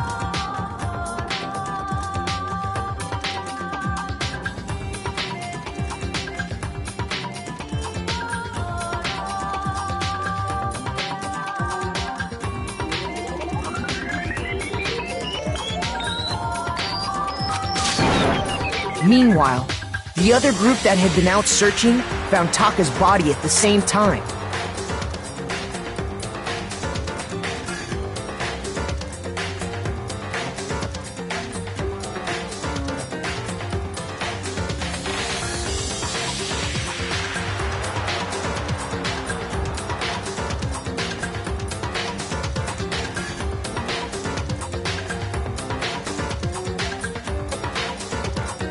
So when we heard the body discovery announcement, we naturally assumed it was for Hifumi. We left the nurse's office, and Hifumi once again took advantage of the situation. He simply got up and made his escape.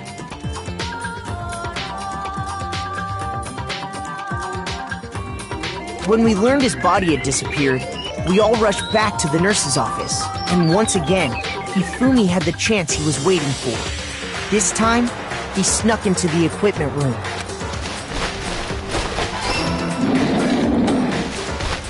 He wrapped Taka's body in a tarp and used the dolly to move it all the way down to the repository.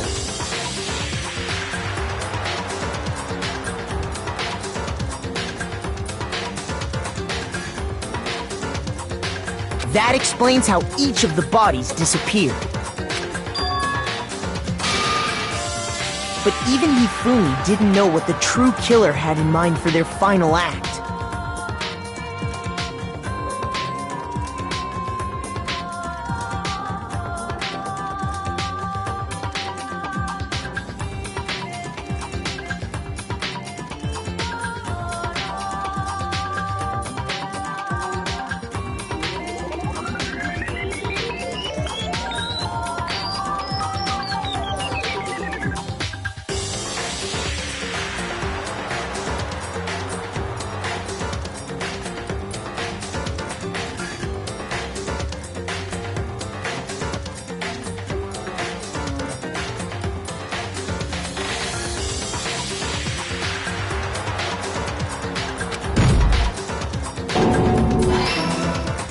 Their plan all along was to kill Hifumi and get rid of the one person who could betray them. And they did it using an ordinary, everyday hammer from the repository. That should cover everything that happened in this case. And the villain behind it all is...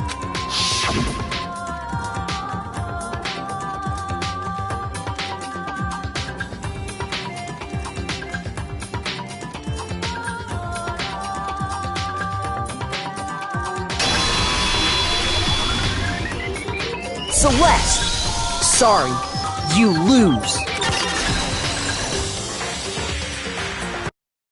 I lost? When was the last time I was forced to utter such words?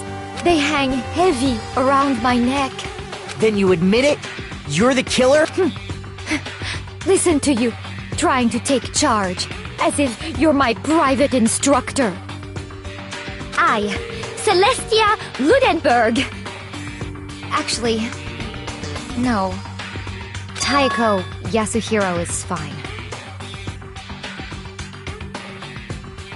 Taiko?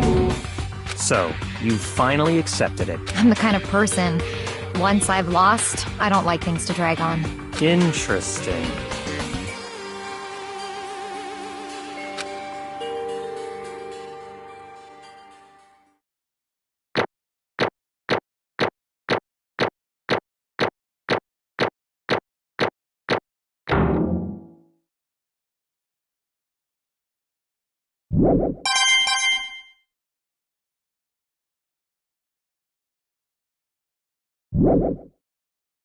Okay, Monokuma. I'm ready to begin.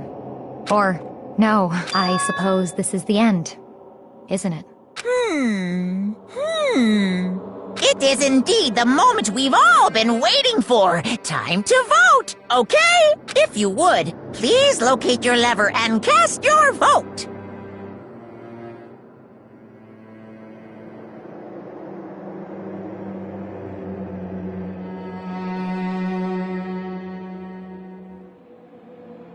And when the votes are tallied, who will become the blackened? Will you make the right choice or the dreadfully wrong one? What's it gonna be? What's it gonna be?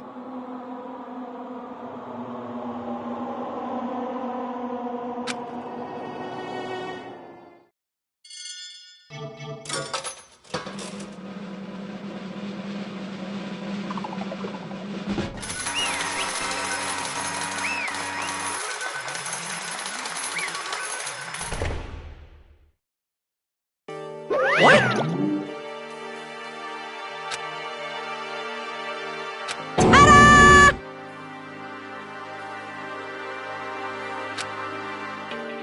Honestly.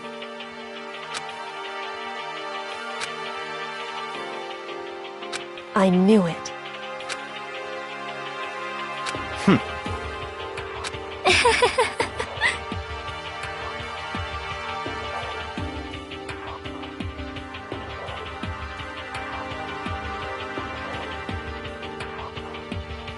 So then...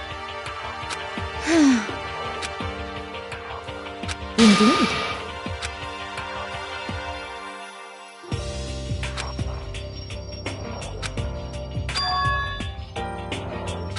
Say what? Just a second. In other words... Indeed. I see.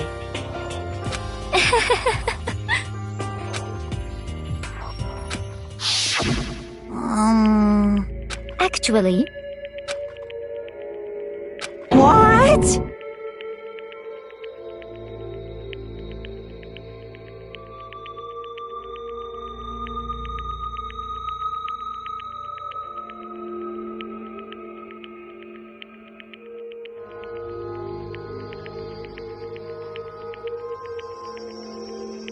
Are you okay with this?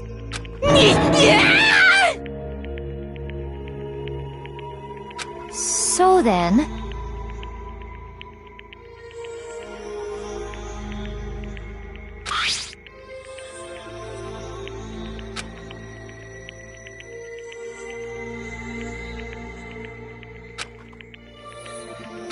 Damnation!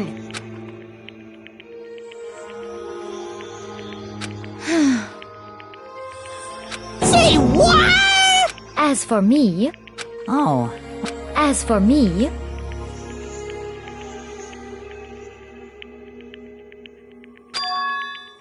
What? Damnation! Say what?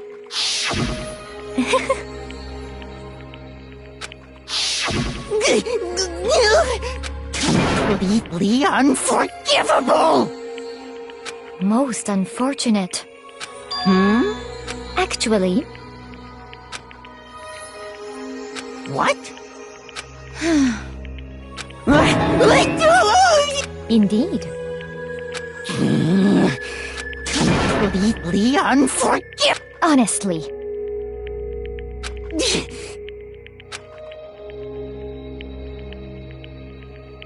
I swear I will save her! Actually...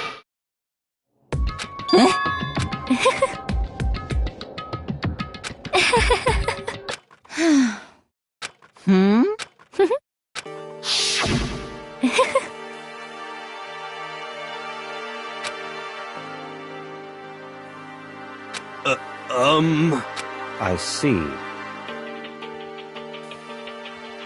Indeed.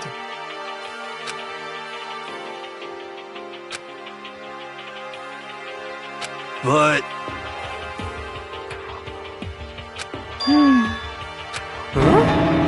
Let's see...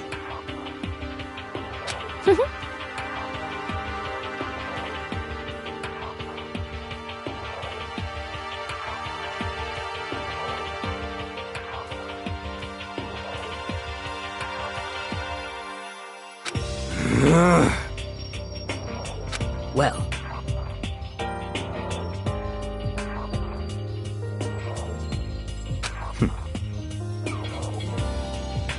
Are you okay with this?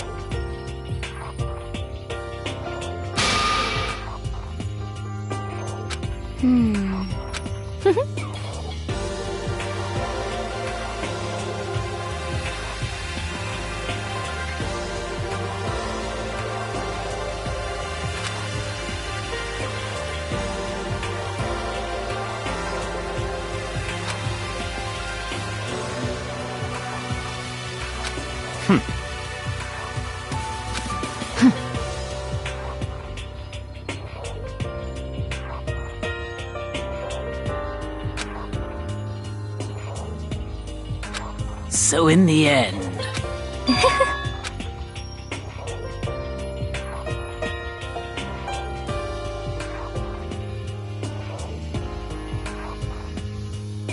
What the heck? Well, Don't be mean! I wonder about that.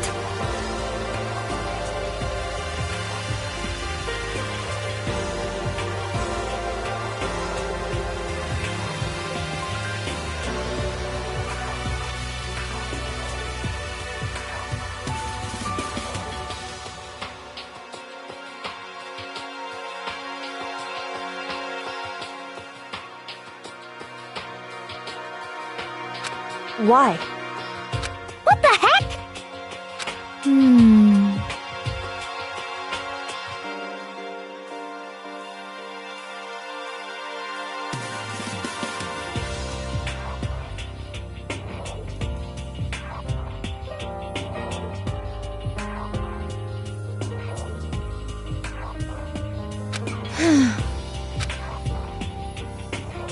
But...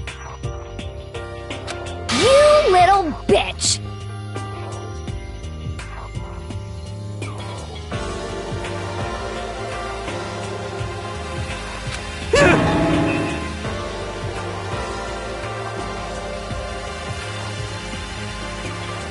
Hey!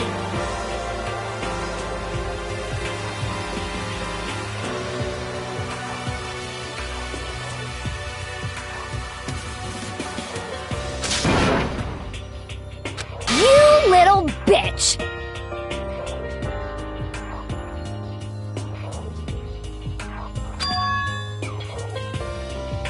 This is fine.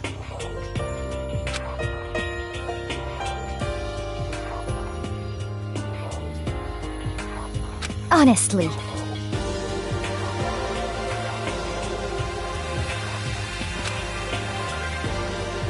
As for me,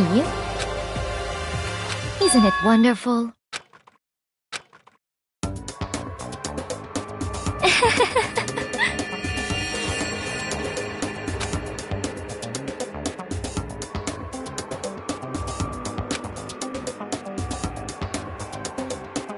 This is fine.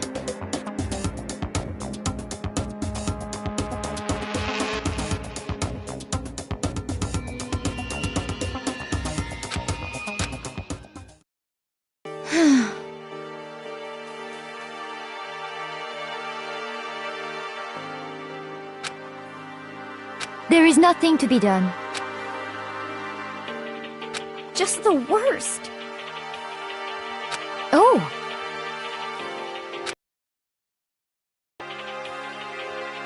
Do you understand? What is this?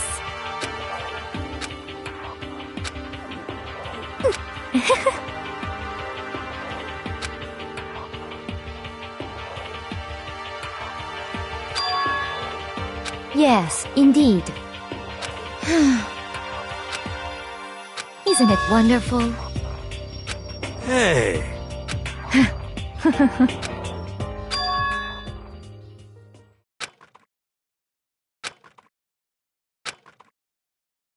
Thrills, chills, kills!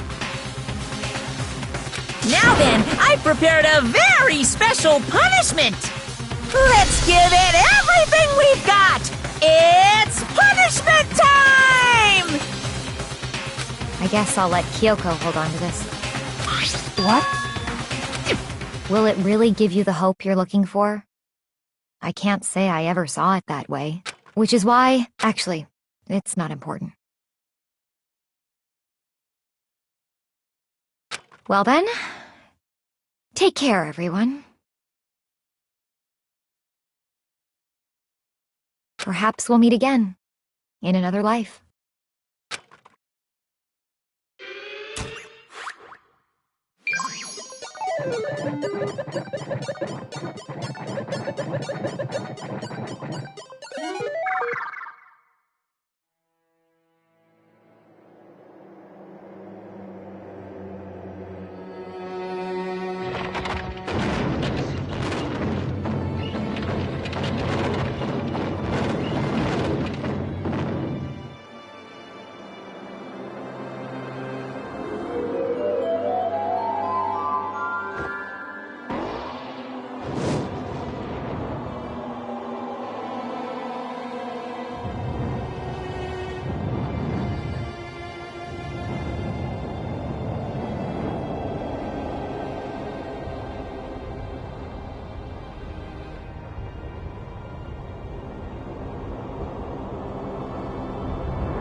Extreme!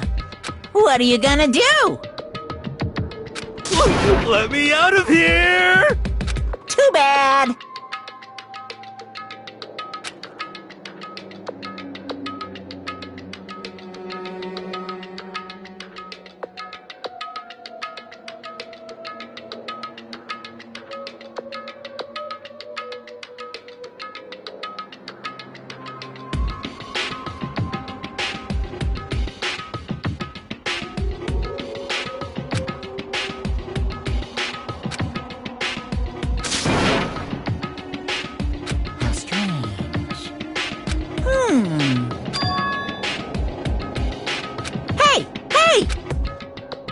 Wah-wah? So then, you...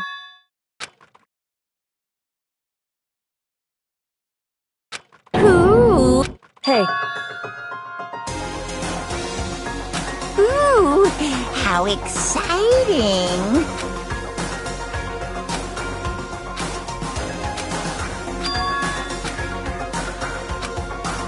Hello. Well, see ya.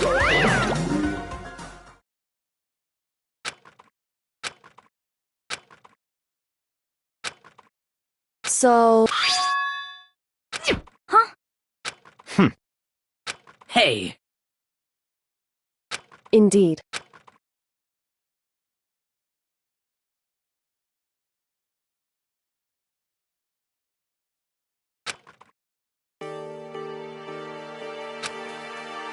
Hey,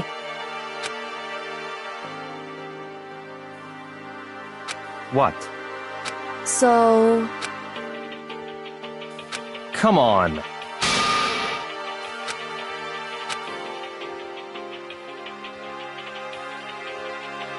What? Goodbye. well then. Yo!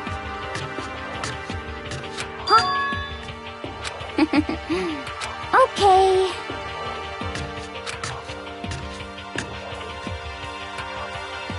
Shall we go?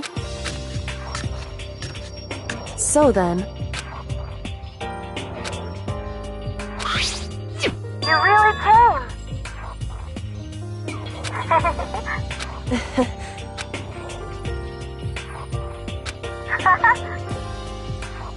So...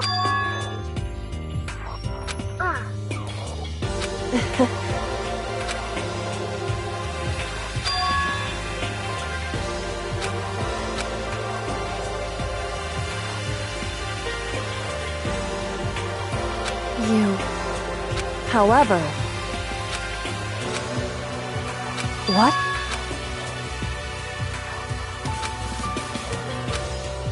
Indeed.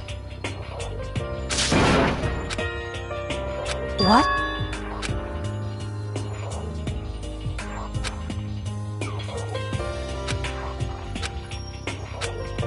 It's true.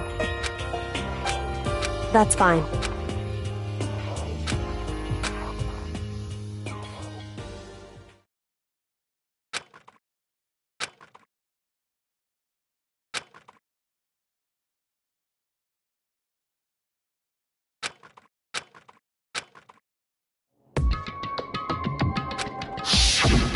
Correct.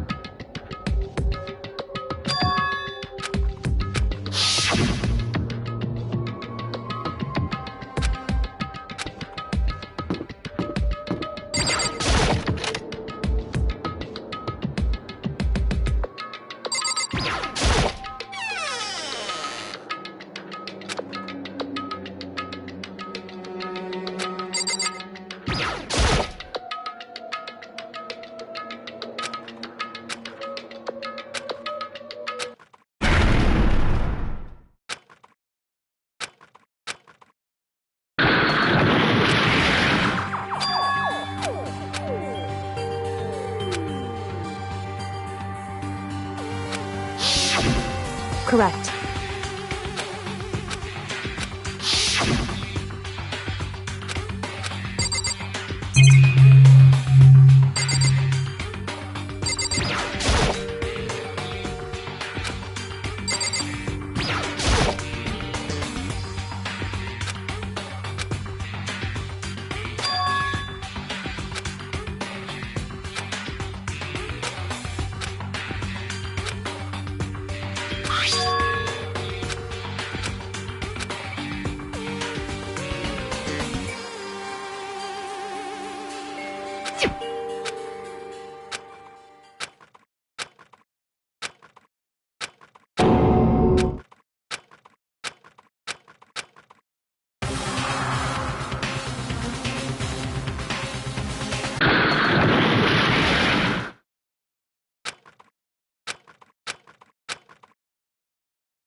Why, you... What do you think you're doing? I ask you a question. What's the meaning of this? How dare you defy me? This wasn't part of the deal! I've made a decision. I will no longer retreat. No longer compromise. No longer regret. I've made my decision. I'm going to resist you. But you do realize what will happen if you go through with this. You haven't forgotten, have you? What I'm holding hostage?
Indeed.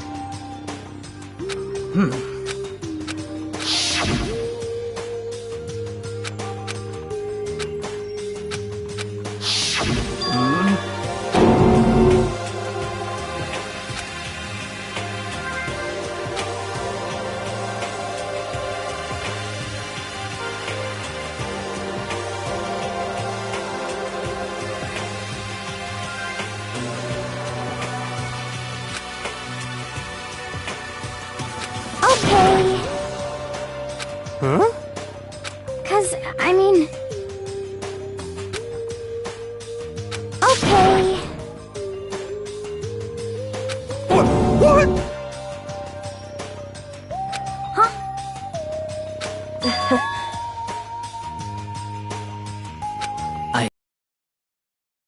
It's true.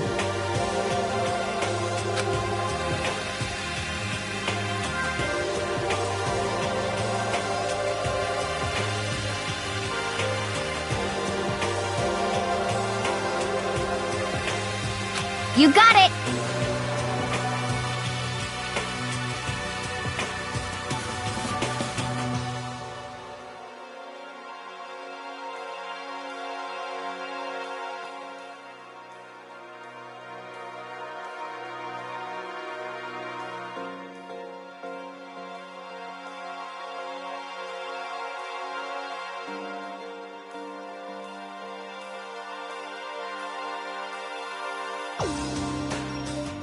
You know?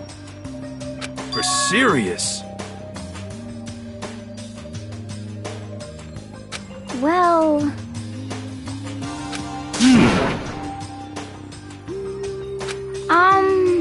According to the spirits... However... How about that? It's not like some occult mystery. The occult is bullcrap! So, You got it all wrong!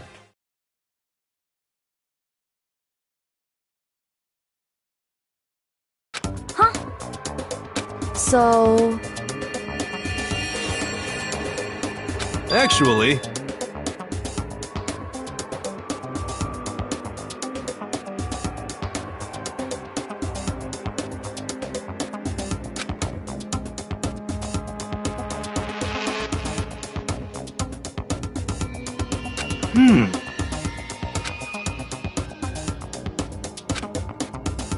But... the end is nigh! Some crazy beam came out of nowhere and locked onto my hamburger. And as soon as the beam touched it, the burger started floating in midair. And then... still floating there, The entire burger started coming apart! One part of it just vanished, while the rest fell back into my hand. Do you realize what that means? It means the burger wasn't 100% beef! It must have had some pork or something mixed in. Something like 70% pork and 30% beef would be my guess. You can't trick me. How about that?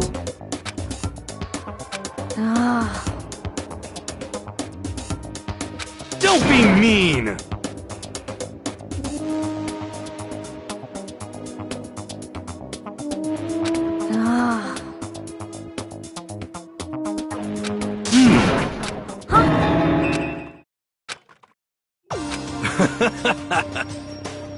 Yeah!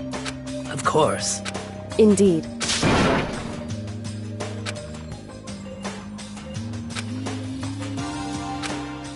Well, But...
Hey.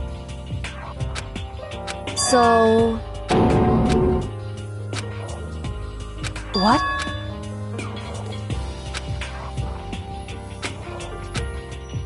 That's fine. Because...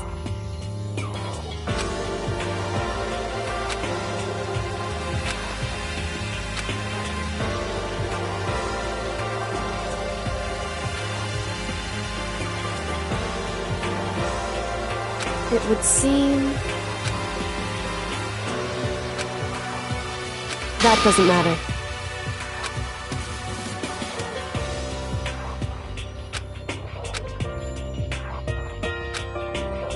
Just a second. So... listen to me. So then... Am I wrong?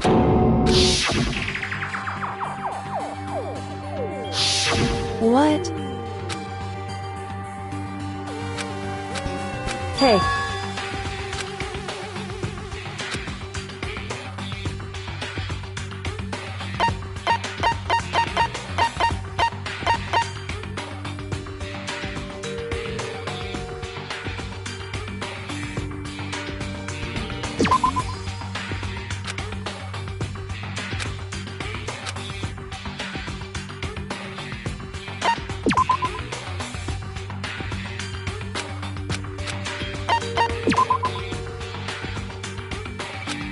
Correct. However... That's fine. Goodbye.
So then...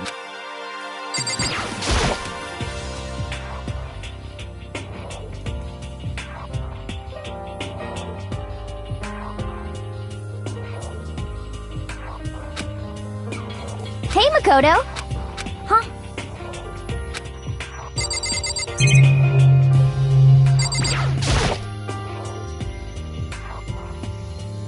That's right!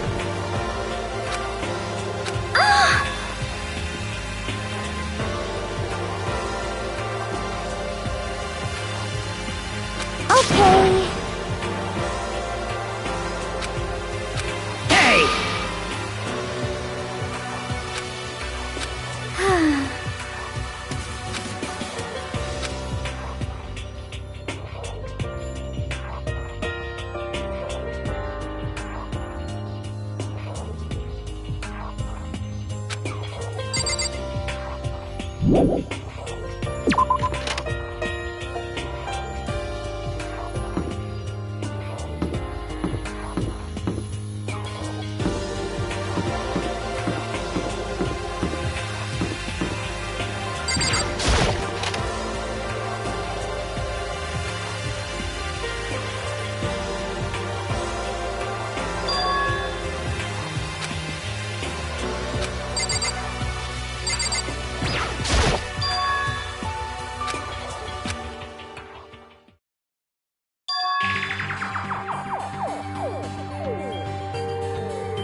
Ayyy!